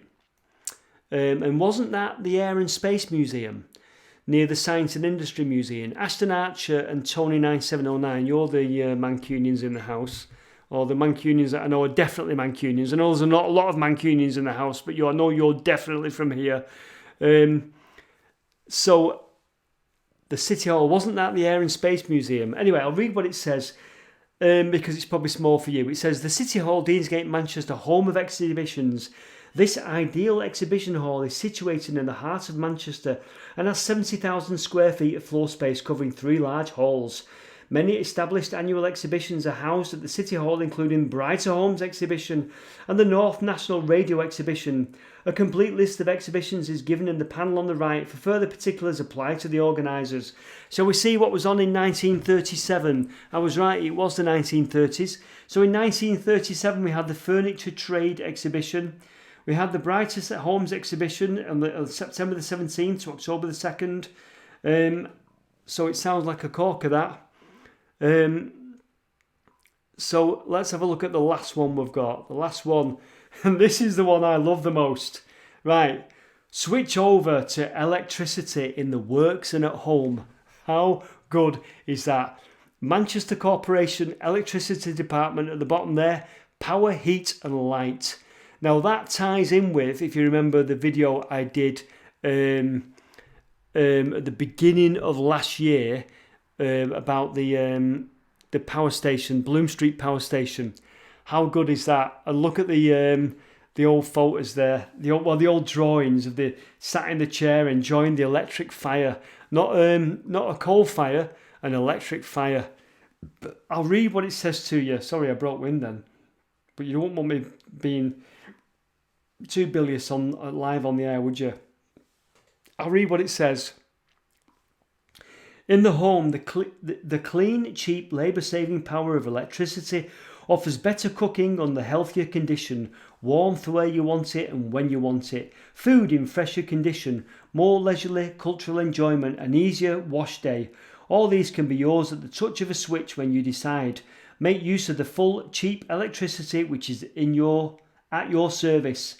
So it says, in industry, electricity is playing a greater and more important part in being healthier working conditions, blah, blah, blah. The Manchester Corporation has done a great deal of pioneer research into the problems of use of electricity in industry, and the technical knowledge and experience thus gained is freely at the disposal of manufacturers within the supply area. How good is that? It's the 1930s. Why not switch over to electricity? And thank you for the super chat, Simon Mills. Thank you very much. How good is that, eh? I'll turn that off now. I love the final one there. The switch over to electricity is brilliant. So Danny's telling us that we've got some new members on the channel. So Kevin Osborne, thank you very much for joining the channel. Mark Davis and Explore Video Danger Tunnel. Let's have a look. Let's highlight that. Let's highlight the new members who've joined. Kevin Osborne, thank you very much. Mark Davis, Explore Video Danger Tunnel. I'm not sure what that means, but thank you if you have joined the channel on my little blatant plug. Thank you very much for joining. Hello Ruth, how are you doing? Explore with Carl Daniels in the chat. Did you like the slides, the 1930 scans of the advertisements? I thought it was good, that.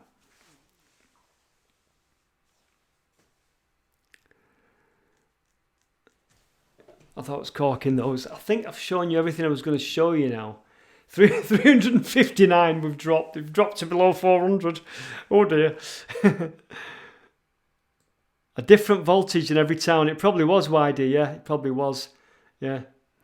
Thanks, Danny, as well, for monitoring the comments for us. I really appreciate that, because Danny sits at home. He's at home in his little studio, and he's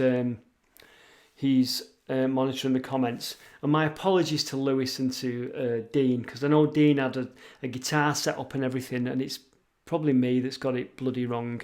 So if you see me going live tomorrow night, it'll just be to try out getting people in. So what's Tim Wood saying? Tim's explaining this Telegram thing. So Tim Wood is saying you could send a telegram from there. It would be great by a wire. Normally along the railway system, the receiver's nearest telegram point, and a boy would print it off and deliver it to your house. Yes, it would, yeah. But they were still doing telegrams in the 70s, weren't they? I remember somebody in the family getting a telegram, and they were proper chuffed, and that was in the 70s. Stephen Ruff, great ads. I'm glad you enjoyed the ads. And Thomas Tierney, I'm glad you enjoyed them slides. They were really good, weren't they? I don't think I've got anything else to show you now. I think I've showed you everything. What's this Manchester? Oh, yeah, I've showed you everything now. Yeah. So there you go. The technology worked to a point, apart from we couldn't get our guests in, but we'll work on that one and we'll get the guests in next time. Danny's just sent me a photo. What's Danny just sent me? It's on the Messenger. Right, so Danny's just sent me a photo of Mark Davis has joined the channel. Thank you very much, Mark. Explorer's Apprentice level. There's different levels in the join section. There's Apprentice, Buddy and Pioneer. So thank you very much for joining. I really appreciate it, and you're supporting the channel and you're helping me out. Bexy has just left an interesting comment. Let's highlight it. Apparently it took a lot to convince people to have electricity installed in the home. People were scared of it. I can well imagine that. I can well imagine it. So yeah, imagine if you've got a coal fire. And can you imagine what it was like convincing people to have gas in the home? Town gas that killed you. I won't forget the PO Box Kitty. Can you imagine people, convincing people to have gas? I imagine it was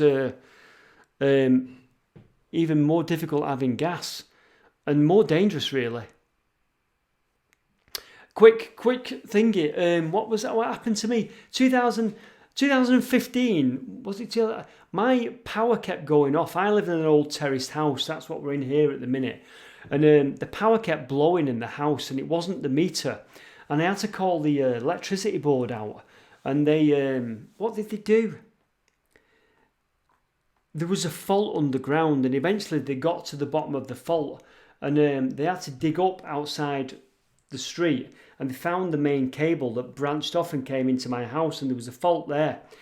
And when they got the cable, it had all like tape wrapped around it. It was very strange, and it was the original cable that they put in. And when did electricity come into terrace houses? In the 30s, 40s, something like that. And he was showing me it was like paper tape around the cable. And they put a brand new cable feed in because there was a fault on it somewhere. So yeah, that was interesting. Steve Wardley's asking, what's the Northlight sticker behind you? Do you mean it's Factory Records? We've talked about this one, Steve, but we're talking it's Factory Records there. Factory Records sticker. What's Cone saying? Is that you, Connor? When electricity first came into homes, you didn't have different circuits for plugs and lights.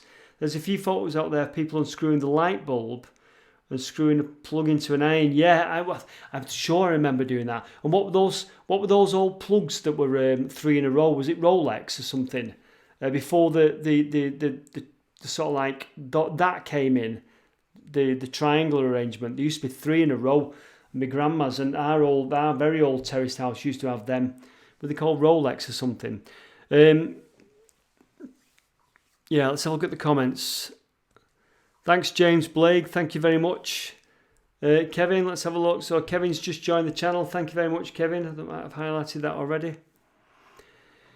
The Waco Kid. So Waco Kid saying, I remember the conversion from town gas. Bloody hell. In fact, I do remember, I did say in the video, didn't I, about the gasworks, when we did the gasworks video, my grandma and my mum talking about town gas and natural gas, and that was the conversion as well. Right, let's have a look. Sorry, but I don't understand the Dutch, so I can't answer.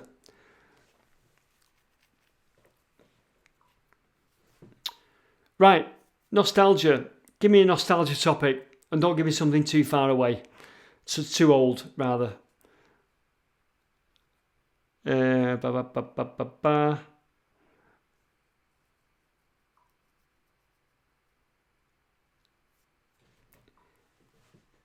just done a bit of nostalgia. Wilex. Was it Wilex? Why do I think it was Rolex? Plugs. Simon Dixon is talking to Gilles in Dutch. Enlighten us all. If you could, please. Anne Foster remembers the gas changing as well. Bloody hell. I do remember somebody telling me about TV aerials. The way apparently there was a BBC One aerial, and when BBC Two came out, you needed a different aerial.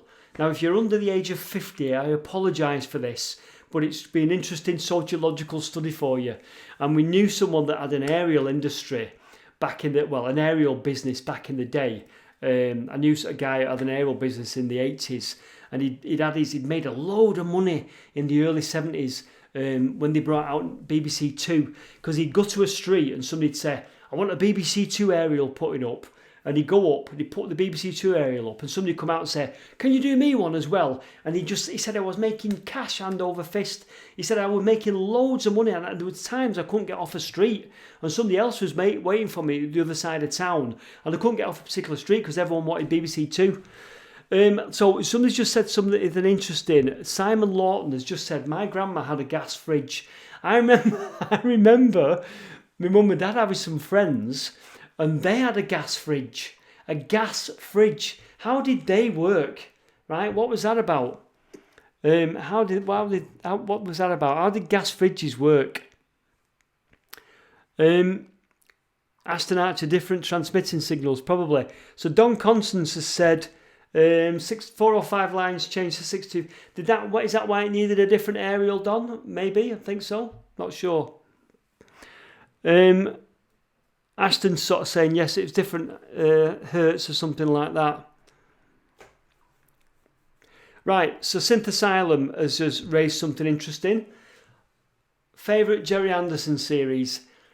I suppose it was Thunderbirds. And I don't like to be too predictable, but Thunderbirds was the one that I seem to watch the most. I do remember the other stuff. I remember Joe 90. I remember Captain Scarlet. I remember Man in a Suitcase. Do you remember that one? Was that with Stanley Unwin in it? And what was the other one? I remember Fireball XL5. But I suppose the one that I watched the most was Thunderbirds, really. Yeah, we're getting into the nostalgia now, and the comments are flowing. The gas fridge is coming up. Simon Dixon, caravans use gas fridges. Yeah, well, I don't know how they work, to be honest with you. Yes. What's Ruth saying? Ruth saying, I remember loving the chimney sweep coming over. Reminded me of Mary Poppins. You know something, when I first moved in this house, in this terrace house, I had to find a chimney sweep. And a little old fella came and swept the chimney for me. He said, I've retired now, I just do it part-time. Because I remember contacting and getting his daughter, and she said he's on holiday at the minute. He'll come in 2 weeks. I said, right, okay. And like I said, a little old fella came and swept the chimney for me. And he said he'd been doing it years. And he said, I think I've done this one before, sometime in the 60s. It was an amazing story. And Anne Forster, nostalgia ain't what it used to be. Thomas Tierney, Space 1999. Yeah, somebody said that Thunderbird was the peak of the career. After that, it went downhill. Possibly. Yorkshire Rose, possibly. Terrorhawks. Terrorhawks was pretty good. Space 1999. I used to really love Space 1999. Obviously, it wasn't the Super Marionation, but I did love Space 1999. I'm just going to shut the door here a bit. What time is it? It's 9:20.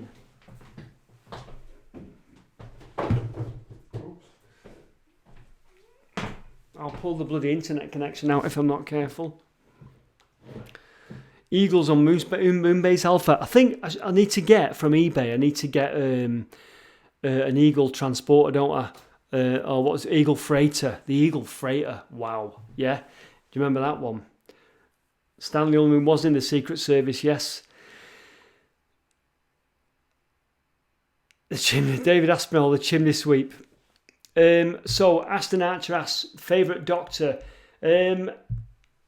I thought, I've got to admit, I'm going to be a bit of a heathen now and mention a modern Doctor. 2 of the modern Doctors was, Gary, help me out if you're on, what were they called? Yeah, the Scottish guy, what's he called? The recent one. I can't remember. The Mancunian actor, what was he called? The one that took it up in 2005, the Mancunian guy. Gary, you're still there. What was name the 2 Doctor Who's 2005 and the one we like, the Scottish guy.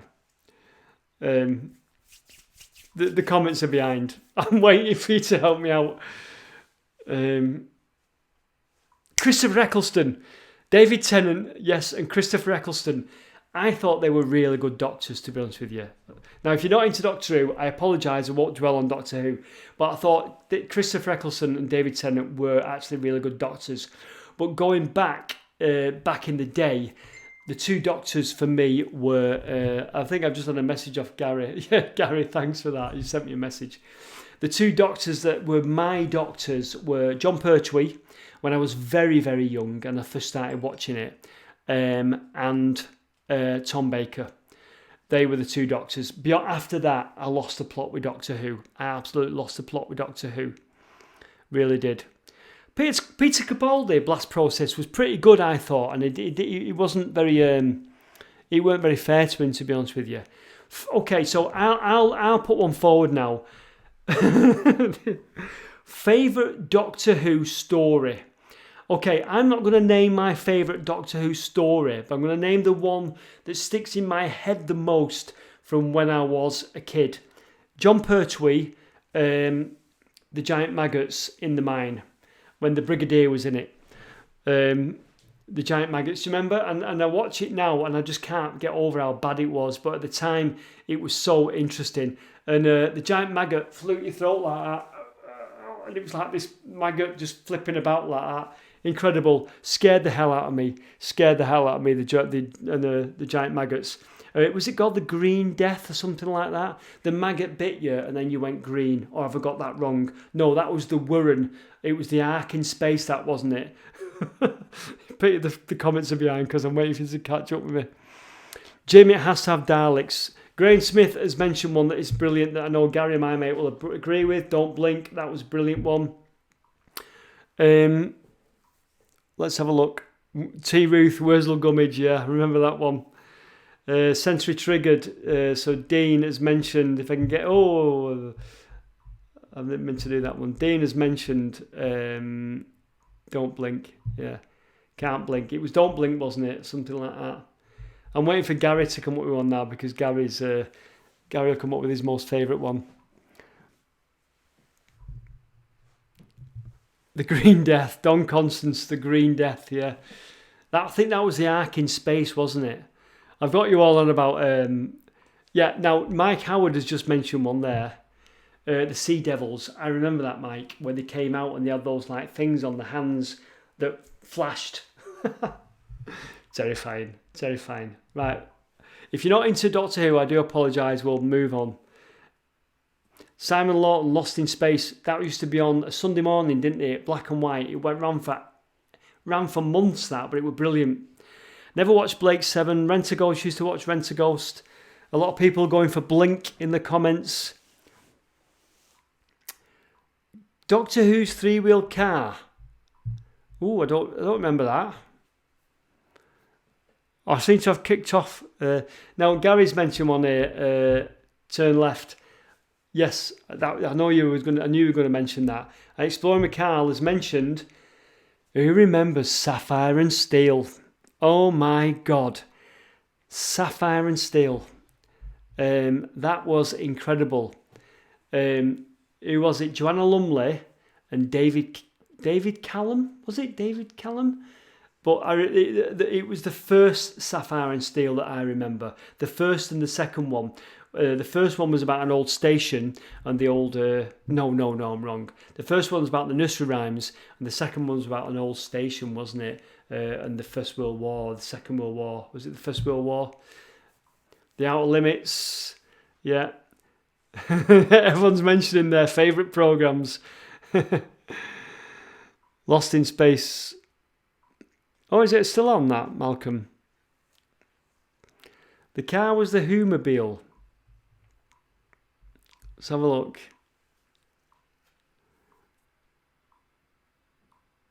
Mark from Mark. Sapphire and Steel before your time, really? What's Danny saying? Alex McClellan, there are town hall videos. Oh, right, okay. Sorry, he's answering someone.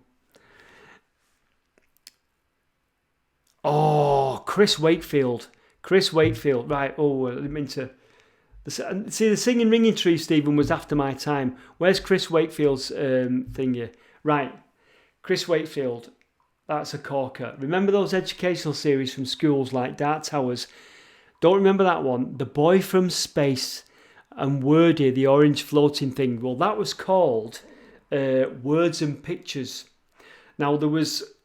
Wordy in Words and Pictures is a bit later, but I remember my God, I must have been about 6, and that's when The Boy from Space was on. I bet a lot of people remember that. Words and Pictures, and they had a little play that was with it as well. Yeah. Oh my God, The Boy from Space. That is so far back in my history. Incredible. Right, I hope everyone's okay with this reminiscing. The Monsters. Pipkins, yes, I remember that. Moonlighting, I don't remember that one, Anne. The Avengers, The Prisoner, yeah. I don't remember Dark Towers. I don't remember that, to be honest with you. Ashton Archer remembers Wordy. So I wonder if I can get a picture of Wordy. Let's see if this works and I can get a picture of Wordy. It might not work. I'm going to cheat now. I don't know if the screen's gone off. I'll just type in Wordy and then enter that. I don't know if I'm still on. There he is. And we'll save that. Save image as. Wordy. Right, let's see if this works. And we'll just shut down Chrome. Quick Chrome. Right, I'm back. Let's add something here now. Let's add a picture if we can. Right. There it is. Oh, it won't let me add during the stream. Oh, it will. Right, there he is. Aha! Did he talk like that? Aha! Nothing so. I'm before he. Anyway, whatever. Paul Gordon, Children of the Stones, the adventure game. Whitey and Gary, the man who has mentioned the adventure game. Yeah, I remember that. It used to be on a Saturday afternoon, didn't it? Let's take Wordy off the screen now. The Drogner, yes, yeah. Yeah, Simon Lawton, The Boy from Space, yeah. And The Children of the Stones, that was... The Children of the Stones, didn't that have singing in it? Where it used to go... Ba ba ba ba ba ba ba ba ba ba ba ba, something like that. So we've got a gentleman here. I can't pronounce that. MLW sent a super chat of €50. Thank you so much. That was so kind of you. Keep up the great work and live chats. Put this towards the PO Box or Tank Rover. Thank you very much. That is really kind of you. I really appreciate that. And I will put it to Tank Rover or a tank. I saw a Tank Rover, similar Tank Rover today that I was equally excited about. So yeah. Mike Wright, Wordy, thank you very much for the super chat, €50. That's very kind of you. So we've got the nostalgia's kicked off on the channel. The comments are flying. The young ones, let's read them out. Simon Lawton, this is turned to a frenzy. The Tomorrow People, Craig James. The Tomorrow People. Do we remember the Tomorrow People? Oh my God, I remember them. Do you remember them? That was brilliant, wasn't it? Yeah. The Young Ones, we're jumping about the decades here, aren't we? The Young Ones was a corker. The Young Ones was absolute madness. I was at school in 82 when the Young Ones came out, and I think I just spent every day at school doing Young Ones quotes. Just quoting Rick from the Young Ones. We just quoted Rick all the time. And sometimes, and Vivian, of course, but it was madness. Phil, I remember that one. So Phil saying rock school in the 80s, how to play drums, guitar and bass.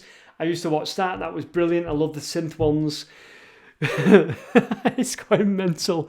Oh, Jason Sellers has got a good one. Chocky. Who remembers Chocky? I think I was slightly older then, but who remembers Chocky?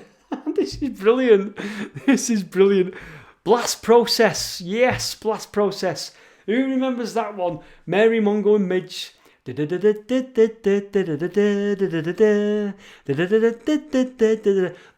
end music to Mary Mungo and Midge haunts me in a way that you will never know, because it haunts me and it takes me back to when I was like 4 years old, and it's just like, you know, when a piece of music just really gets you, and it's not because of anything, you know, it's just because where it takes me. The end music and the little Midge when he used to pop up with those cards saying edited by producer, and he used to pop up like that. I wanted to show that in a video, but I'll get done for the music, so I can't show it. Right, let's have a look at some of the comments. Stig of the Dump, I remember that one. Explore Mikhail remembers Chocky. Kitty and Co, who remembers that one on a Saturday afternoon? Oh, if I can remember. Not thought about Chocky for years. Kitty and Co, I'm trying to get your... there you go. Mork and Mindy. No.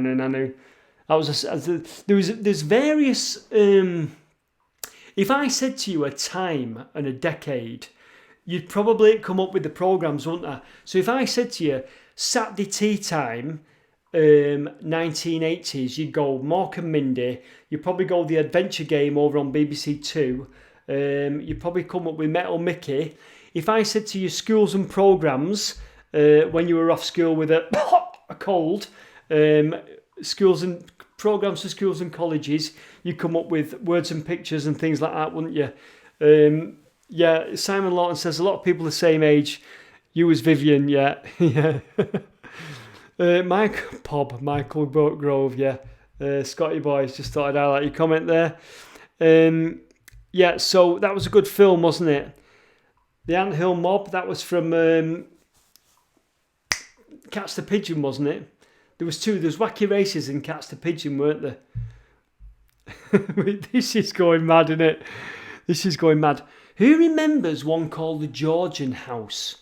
I think they went through some sort of time thing, and it was called the Georgian House, and they were in a house, and they went back to Georgian times. And all I can tell you, right, about the Georgian House was, the memory that is associated with the Georgian House was toast toppers. You remember toast toppers? Heinz toast toppers, right? I remember I must have sat in one day and I made me toast toppers, right, and sat and watched the Georgian House. Why does that come thingy? Right, so the comments are flying and I can't catch them now to highlight them. So somebody's just mentioned one. So Simon Day, the Old Grey Whistle Test. The Old Grey Whistle Test was brilliant. And if I tell you a story about the Old Grey Whistle Test, my dad used to always call it, because my dad would walk in late in the evening after the pub and my brother would have the Old Grey Whistle Test on, and it was a lot of 70s bands that I didn't understand and I thought it was crap as well. But the Old Grey Whistle Test in the 80s had all my bands on. Cocteau Twins, Eurythmics doing live sets, John Fox was on there, early Ultravox. So the Old Grey Whistle Test, I got to love that, and it was absolutely amazing, absolutely amazing. I hope you're all reading the... Jim has just said about toe stoppers. Mining, what does that mean, Jim? Toe toppers were brilliant. Oh, Martin Cliff. Right, if I can catch your comment before it disappears. Martin Cliff, oh my God. The Flaxton Boys, Martin. Yes, I remember it. Martin, I must have been living in my first house when that was on. And I must have been, I swear to you, I was about 4. And I remember them. And I used to run to my mum every time it came on. Mum, the Flaxton Boys were tied up and they had ties around their mouth. And it was the opening sequence, I think. And I used to run to tell my mum every time that the Flaxton Boys were tied up. So this is just flowing. This is flowing. Toe stoppers weren't minging, Jim. They were great. Urban legend, I'll give you that one. We Are the Champions. Remember that? Some obscure school called Galashields or North Shields or something like that against some other school from the northeast. That's all I remember about We Are the Champions. And they always ended up in the swimming pool, and they all just ended up diving in. Has Anne Nightingale 80 now, Steve? Oh my God, I can't believe it. Joss's Giants, yeah, that was later, Chris. Joss's Giants. Man in a Suitcase, Valerie Longmore.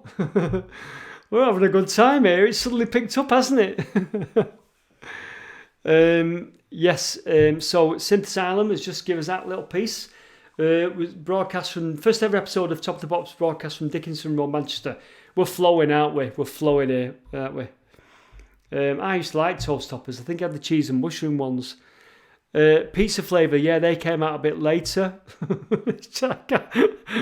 Oh, here's a good one from Blast Process. The Mersey Pirate. You're going back a bit there, man. You go, oh, I remember that one.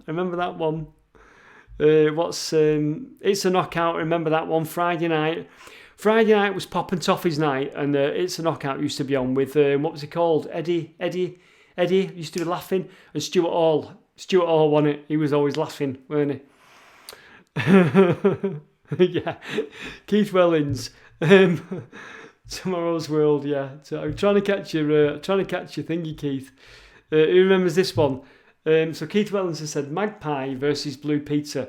You're exactly right there, Keith, because my sister used to watch Magpie, and I was a bit of a snob, really, because I used to like Blue Peter better. But Magpie was pretty good. So here's a question, right? Wasn't there somebody called Susan Stranks in Magpie? And she had a little spin-off series, kids spin-off series of her own.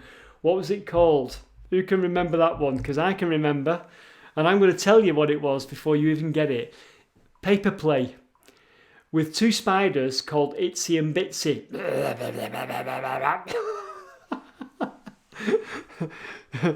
Itsy and Bitsy. And didn't Bitsy was a bit...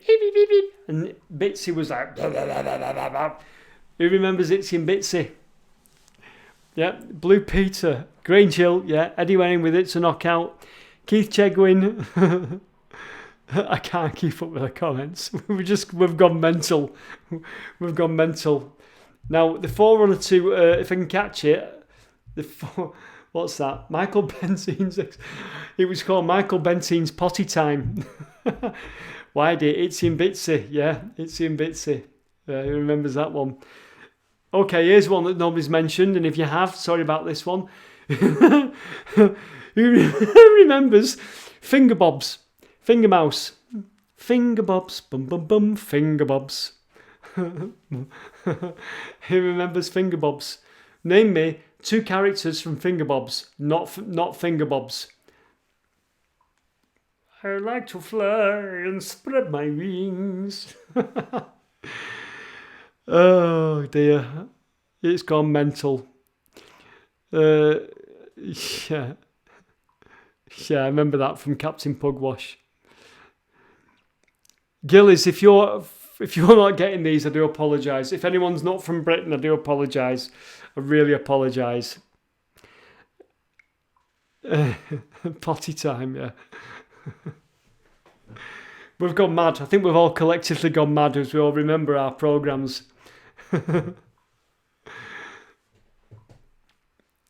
Bagpuss. Oh my God, yes, Bagpuss. Martin Cliff, it was actually called Tales from the Riverbank, wasn't it? So it was Hammy Hamster and Tales from the Riverbank. Thomas Tierney, Play Away, P-L-A-Y, Play Away, play away, play away. Yeah. Oh my God, Darren Haynes. Darren Haynes. If I can catch a comment, Darren, I can't find it. Darren Haynes. Who remembers Ludwig? Who remembers Ludwig? And he was that little egg, and things used to, you open up and things used to come out. He had a whole host of things inside him, didn't he? Yeah. So Blast Process says the hippie guy from Fingerbobs formed the band Meal Ticket. Well, I never knew that. Pob. Yeah, I remember Pob. I thought he was rude. I'm going to shut up a minute and let the comments roll. Danger Mouse. You're all trash. Yeah, it was good, that.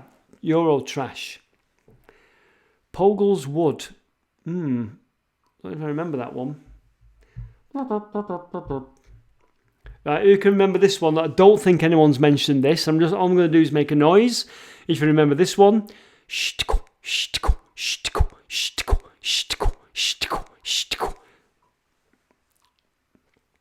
Yes. Ivor the Engine. You've got it. You got it. Oh, look at that one. Remember that one? Will-O-the-Wisp. And who did the voice? Who did the voice for that one? It was Kenneth Williams, wasn't it? Oh dear. Bod, yeah. Crystal Tips and Alistair. Oh my God. It was a bit mad, that, weren't it? Crystal Tips and Alistair. Swap Shop. Mike from Friends of the Williamson Tunnels. How can you get smoke without fire? Yeah, can you remember How? That was a corker. Oh, we've gone mental. So what time did we start? We started at 7:30. Yeah.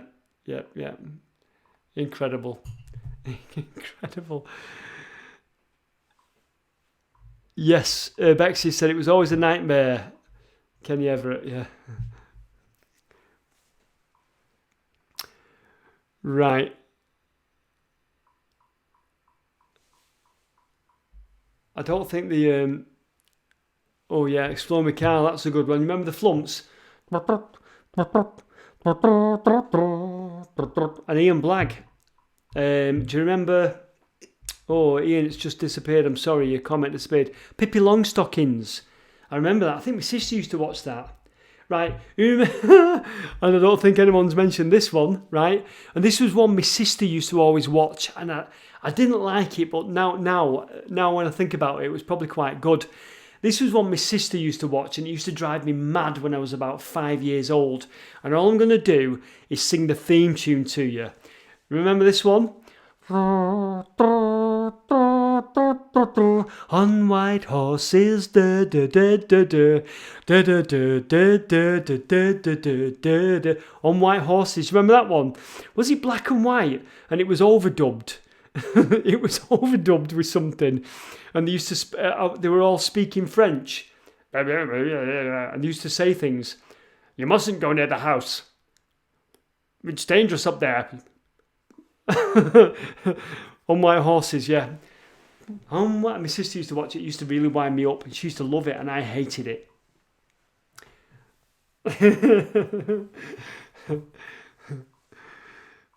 Oh dear. The Wombles of Wimbledon, yeah, Basil Brush. I used to love Basil Brush. Clampets, it's never ending.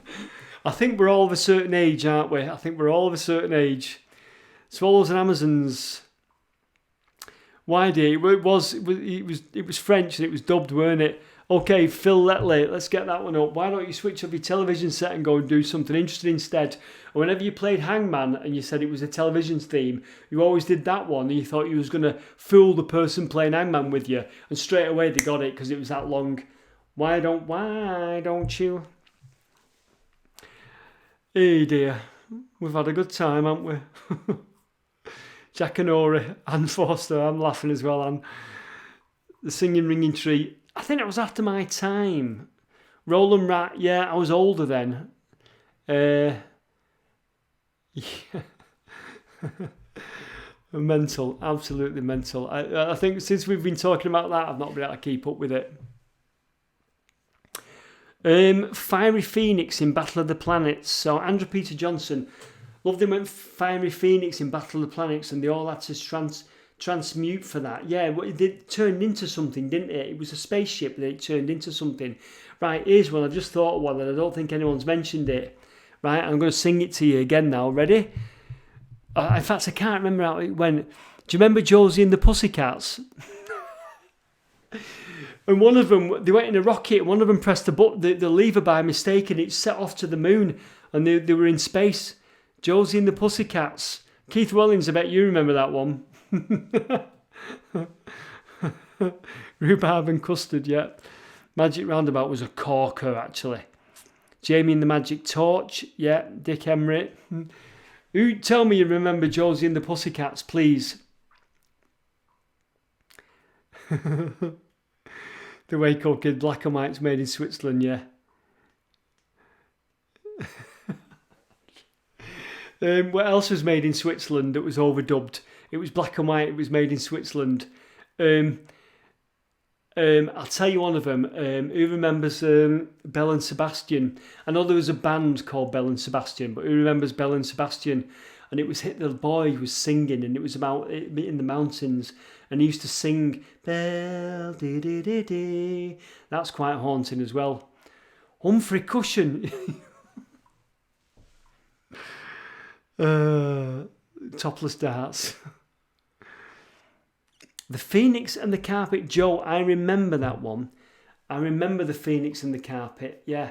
Wasn't it a BBC play type thing in the evening? Is everyone enjoying this little go back? We've gone back down to 290 viewers, so whether it's just got late or not, I don't know.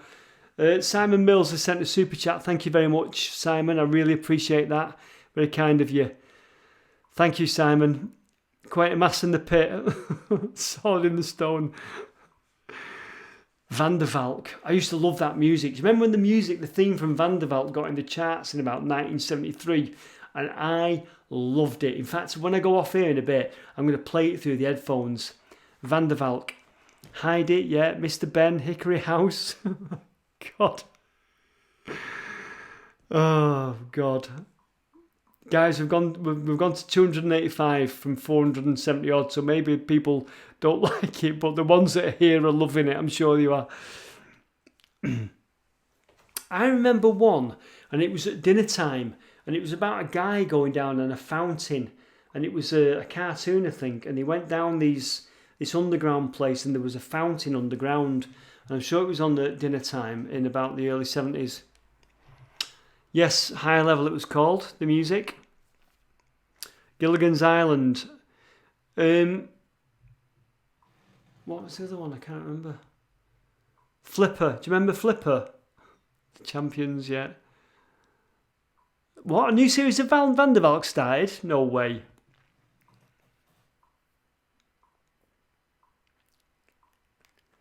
All right, people are saying Van der Valk's been remade. That's interesting, isn't it? Oh, yeah, Don Constance. Remember that one, right? He remembers the theme tune to Crown Court. And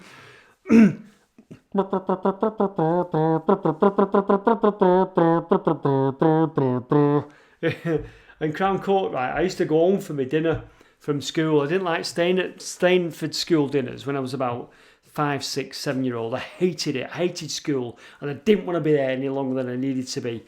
So I used to go home for my dinner because I lived nearby. And whenever Crown Court came on, or midway through Crown Court, I had to go back to school at dinner time. Do you remember that?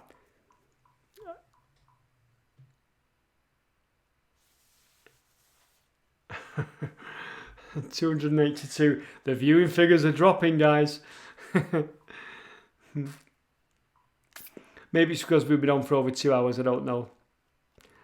Rumpole of the Bailey. Oh, Phil, yeah. Who remembers that? Who can tell us what? Yeah, the double deckers. You remember the double deckers? Come on board with the double deckers. See, I should have just done a nostalgia TV thing in the pre-recorded one, shouldn't I? We're getting a lot of comments through now. It's going mad. Armchair Thriller. Oh my God. The kid walking around the maze with a helmet on, direction from his pals. I don't remember that one. The Sullivans, Falcon's Crest, the Sullivans, Julia Brown. We're just reeling off TV shows now, aren't we? Nobody's mentioned Josie and the Pussycats. Okay, here's another one that nobody's mentioned as well. Do you remember the Hair Bear Bunch? So don't yell, help, help, here come the bears, help, help, here come the bears, help, it's the Hair Bear Bunch, bam, Hanna-Barbera. I'm not moving on now till somebody says they rather remember Josie and the Pussycats or the Hair Bear Bunch. Crown Court theme. The thing is, if I do a music quiz and play the music, I get gunned for copyright. The Jetsons, Tarzan. Keep it going, please. The viewing figures are dropping with 287. Right, you've still not said that you remember Josie and the Pussycats or the Hair Bear Bunch. So don't yell, help, help, here come the bears. The invisible bike. Did they have an invisible bike? I think they did, yeah. Josie and the Pussycats was great, but the Jetsons though. Top Cat, yeah. Here's another one that I think was Thomas Tierney remembers the Hair Bear Bunch. Here's another one that I think was Hanna-Barbera, right? And I'm going to sing the theme tune, right? Do you remember this one? And nobody's mentioned this one either. Into the Labyrinth. I don't remember that one, Gary. I'm going to sing this one. Tell me if you remember this one. I'll just remember. I think my mum's just swell, but when she starts to yell, da ba ba ba ba ba ba ba ba. Wait till your father gets, until your father gets, wait till your father gets home. We know. Wait till your father gets, until your father gets, wait till your father gets home. I think my mum's just swell, but when she starts to yell, do you remember that one? Wait till your father gets home. Pink Panther were brilliant. I love the cartoon, the Pink Panther. I'm not moving on till somebody acknowledges, wait till your father gets home.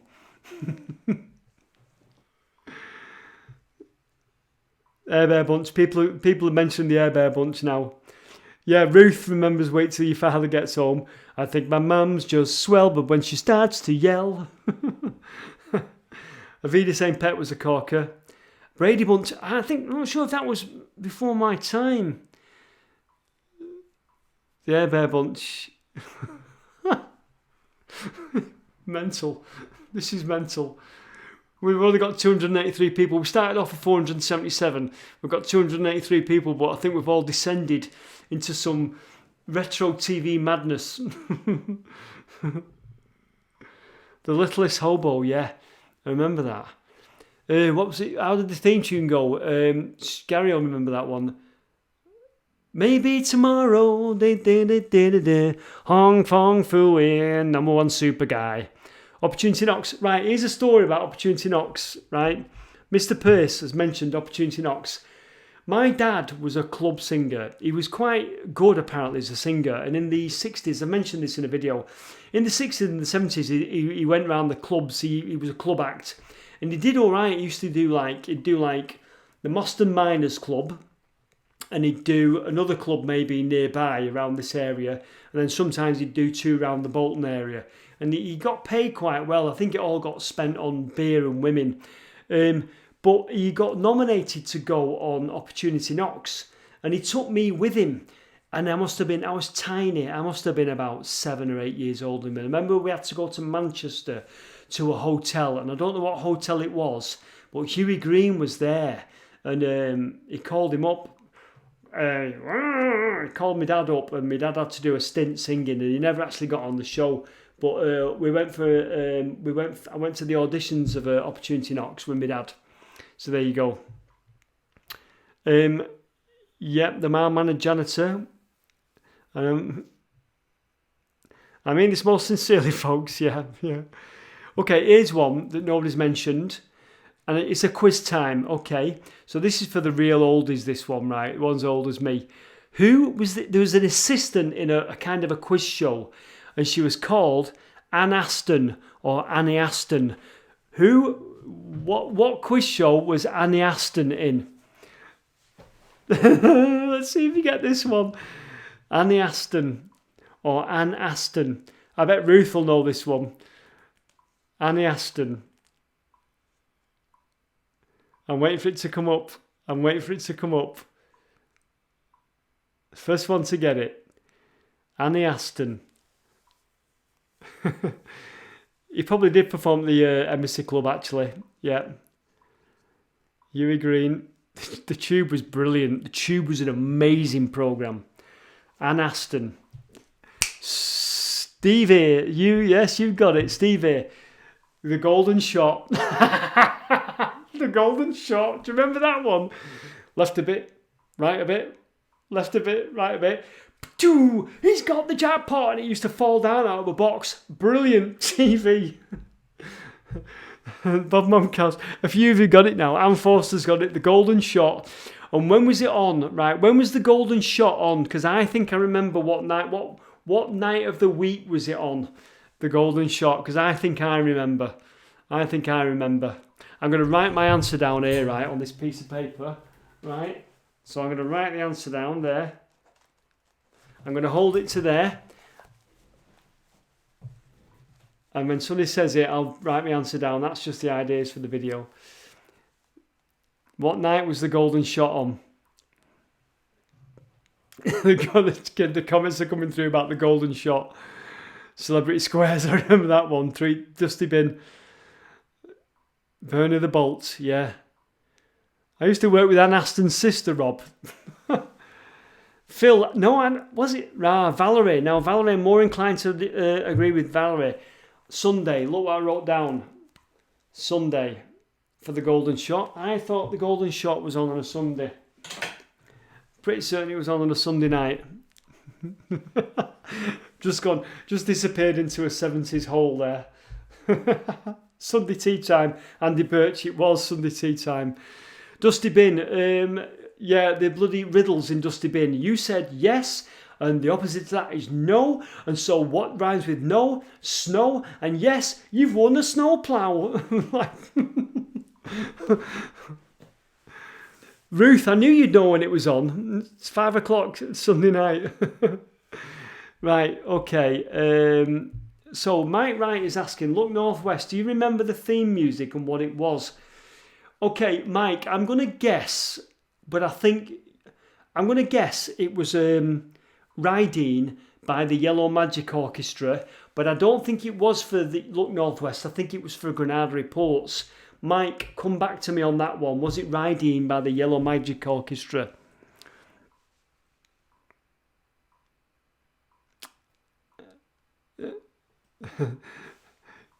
Lewis, I've just seen your comment.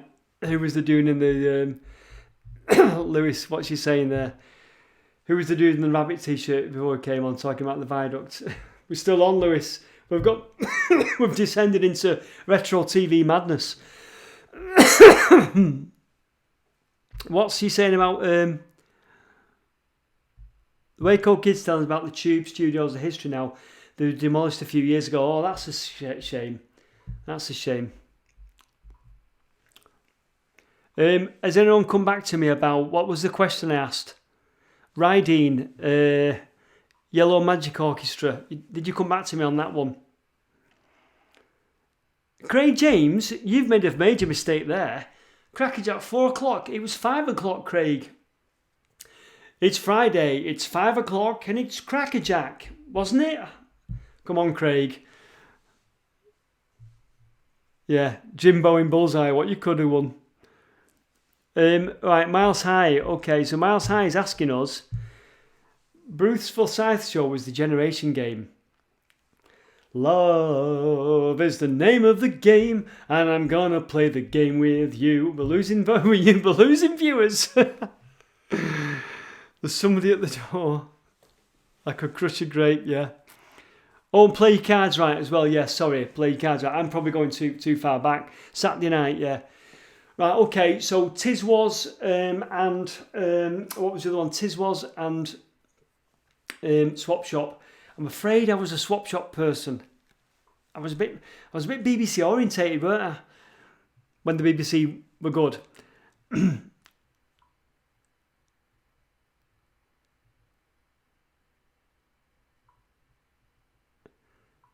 Right. Kendo Nagasaki with the tennis racket face. What was he now? Kendo Nagasaki. Was he a wrestler? Mike, you've asked that question and I've come back to you. And I said was it Rydeen? You're on the Yellow Magic Orchestra, but I don't think it was Look Northwest. I think it was Granada Reports. Charlie Williams. Ken Dodd was alright. Dickie Davis, World of Sport. Blockbusters. I used to love Blockbusters. Animal Magic. Hi Dave, you alright? So that's Dave. What's Dave saying? Let's have a look what Dave's saying. So Dave is the guy that took us on the narrow boat. Hi Martin, it's Dave off Narrow Boat. I remember Hair Bear Bunch. Do you remember Speed Buggy? Oh my god, vaguely. Remind me about Speed Buggy. I only just remember Speed Buggy, Dave. Bloody hell, Speed Buggy. It does ring a bell. Well, you know what, Tony? Tony's just said there. Oh, let's just get your comment, Tony. Blue Peter for posh kids, Magpie for council house kids. Yeah, our house was split. I was a bit of a Blue Peter one. Sorry about that, but my sister was always Magpie. Although Magpie was good. Magpie was actually great, to be honest with you. Right, we're losing viewers, guys. 200. Oh, we're back up 264. Bob Greaves, Granada Report. Since we mentioned TV programmes, retro TV programmes, this place has gone mental. We've lost 200 viewers. I think we've lost 200 international viewers. Will-o'-the-wisp, yeah, we've done that one. Posh Paws. Oh, is that... You know what? Steve Foden, you know what? I never cracked on to that one. Steve Foden, I never cracked on that Posh Paws was Swap Shop backwards. It was the dinosaur in the background. My God, I never cracked onto that. Why did I never crack onto that? Plus pause was, yeah.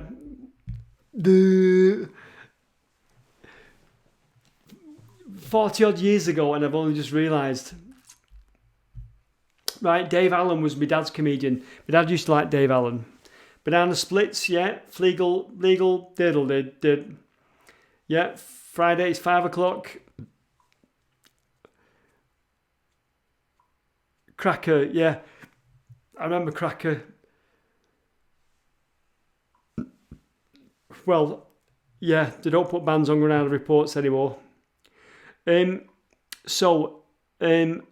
Each independent television station, I think, took turns in putting on a kids' TV show. And there was Tiswas from the Midlands, wasn't it? What else was there? There was the Mersey Pirate. I think that was the Granada one. But can you name another Granada one? This is, sorry if you... Well, you might remember it. Didn't Granada do a kids' TV show in the morning, and it was called The Fun Factory? The Fun Factory. And on that one, I saw them show... I'm sure they showed Love Will Tear Us Apart, the Love Will Tear Us Apart video, because obviously it was Granada, Manchester orientated. And I remember him saying, and I bet it was about 1980, it might have been summer, the lead singer's died or something like that. I'm sure. Carl, do you remember that? Exploring with Carl. Do you remember that? The Fun Factory. Didn't run for long. Number 73, I remember that. Yeah. Shoestring, yeah, I remember that. Inch High Private Eye. Yeah, Craig James. Do you remember Inch High Private Eye? And not Inspect Your Gadget, it was Inspector Gadget. Craig James, God bless you.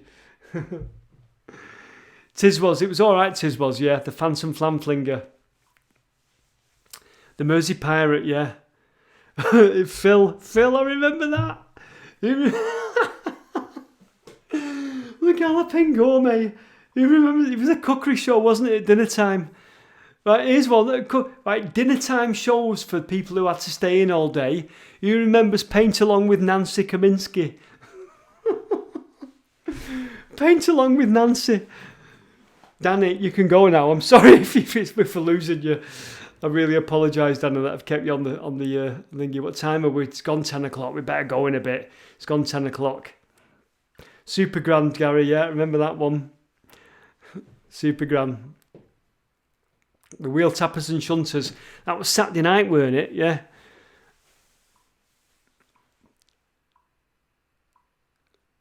Yeah, we've had Mary Mungo and Midge.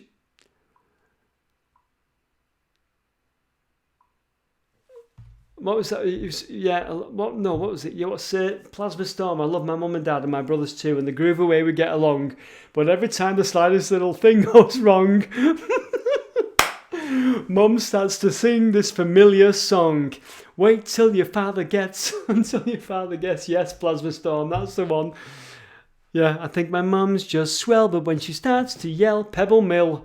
Listen, we better get going in a bit because we've been on 2.5 hours, and this is going to mean nothing to anyone if you're not from Britain and you're not over I think 45. Fanny Craddock. The Boy Who Won the Pools, what was that?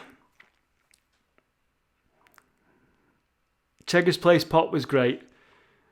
Yeah. Gary's mentioned a good one. The Man Who. Tales of the Unexpected. I mean, legendary. I still watch them now. I watched 2 of those a couple of weeks ago. Down, down, down, down, down, down, down, down, down. Vision On. Wasn't Vision On? Yes, Vision On was for deaf and dumb kids, weren't it? I think Vision On. I know you're not supposed to say that anymore, but it was for children who had hearing impairments. What is Carl saying there? Carl's just mentioned something. Carl, I'm after a film made around Manchester called Shooting Stars 1990. Don't know, Carl. Maybe somebody can answer that one for you. UFO Wide It, I remember that one. Well, ladies and gentlemen, to say that we're a bit of an urban exploring history channel we've sort of diversified, isn't it, into retro TV this evening. And anyone wanting to watch this has got 2.5 hours to wade through. So for the next one, the next live stream, I'll try and make sure that we get the guests in and the guesting works. And I apologise again to Lewis, and I apologise to Dean, because I really wanted to get you on the show, but I do apologise to that. Shall we start rounding off, guys? I'm calling you guys. I always vowed I'd never call you that. It's 10 o'clock in the evening, and we are... poor Danny will be falling asleep watching the comments. Are you still there, Danny? I do apologise, it's gone on so long. The retro TV is still flying through. We could go on all night, couldn't we? Roy Taverner, thank you very much. I hope you've enjoyed it. I was struggling a bit at the first because the technology got me a bit, and I was kept having brain blocks. But since we've done the retro TV thing, it's oh, we started at 7, Phil, didn't we? Oh my God, we didn't. 7, 8, 9, 10. Oh my God, we've been on 3 hours. Oh my God, we've been on 3 hours. Ladies and gentlemen, YouTube won't be able to answer it. Right, I have to say thank you for Lewis for agreeing to come in. We couldn't get him on, but I'll try and work that one out. I have to thank Dean. He was going to do as a song, but we'll do it again, Dean. I promise you, we'll get it right and do it again. Thank you so much to Paul Clubley, who gave us all that money for the PO box. That was so kind of you, Paul, and I really didn't expect that. And thank you so much. Thank you to everyone that's given a super chat. Thank you so much. That is so kind of you, and it really helps. And I've seen another little model that we might get for the channel a little bit, make interesting TV. But yeah. Thank you very much for everyone that's done the super chat. Thank you everyone who's for watching this far. There's 250 of us still in the house. Thanks, Danny, for being here. Thank you, Danny, for watching the comments for us, because I know it's a big ask. Miles High, let's highlight your comment to Danny. Danny Rank's always nice to see in Explores. Yes, and it's great to have Danny with us. Love going out with Danny and Connor and Charlie. Who've not mentioned. Yeah, those are the 3 main people who explore with me, aren't they?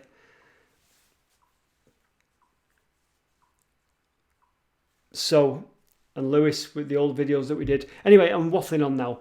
So thanks everyone for joining us. Thanks for all your input. And the comments went mad since we started doing retro TV. So there's no point me covering that in a pre-recorded video, is there? Danny, look up Painting with Nancy. Yeah, Craig James. Craig James has got a message for you. Where is it? Painting with Nancy. You've got to look up that. Right, everyone. It's been 3 hours, and it's been 3 wonderful hours. So thank you for sticking with us. Oh, Danny, thank you, and thank you to all the new members that have joined the channel. I know I did a bit of a shameless plug, but it really helps the channel. And it helps us get new little gadgets and toys. I've still yet to get to do the gear video, but on the back of the members stuff we got Tank Rover, and it does help, and it goes into the channel, and I really appreciate it. So anyone that's joined the channel this evening, thank you very much. What I try and do in the members section is put up some behind the scenes video stuff, but what I've been doing recently is putting up pictures. And the reason I've been putting up pictures is because we've not been out. But when we can get back out, what we're doing is taking a second camera along now and doing some behind the scenes stuff. So it's like a secondary take on the video. Some of those videos are still up there. If anyone joined, you should be able to go back through the posts and see the old videos. If you have joined this evening and you can't see the videos that I did a while ago, because there was a different take on the Wet Earth Colliery video. We did a behind the scenes on that in the members section. If you can't see them, if you let me know, I'll repost them in the members section. So thank you to all the new members. Thank you to Danny Ranks. Thank you to all the people that did a super chat. Thank you to all the subscribers and the people that watch the videos. Thank you so much, everybody. It's really been great. Like I say, I was a bit brain freeze at the beginning of it, but got back into the flow of it now. Mark the ginger one. Thanks, Mark, and everyone else that comes out with me. Yes, not forgetting Mark, Ginger Mark. I'm going to sign off now. It's been 3 hours, so I'm going to say goodbye. You're slightly behind in the comments. So I'm going to say goodbye. I'm going to wait till the first people say goodbye, and then I'm going to sign off. You'll probably see me pop up at some point doing an experimental live stream where I try and get the guests in, but it won't be it'll just be an experiment. Terry Tibbs, thank you very much. I think Terry Tibbs summed it up for us all. Wonderful night. Yeah, we've had a great time. So it's that time of night when I say, everyone hang up, and you say, no, you hang up, and I say, no, you hang up, because I love you more. Yep, Keith, hopefully same time next week. It'll be a pre-recorded, but hopefully I can get a video out next week. I'm not needed to take a week off just yet. So Bill McNeil, thank you very much, Bill. I know you're a supporter of this channel as well. So good night, everybody. I'm going to press the button in a moment. Good night tonight. It's good night from me. It's good night from Danny Ranks and everyone else that watches. And don't forget, we've got some guest appearance from people in the future videos. I'm going to hang up now. I can't even find the button where I do it, but I'm going to hang up. Oh, there it is. Finish. Bye-bye, everybody. Thanks for watching this evening. Take care. Remember, lockdown will be over hopefully soon. Good night, everyone. See you soon. Bye.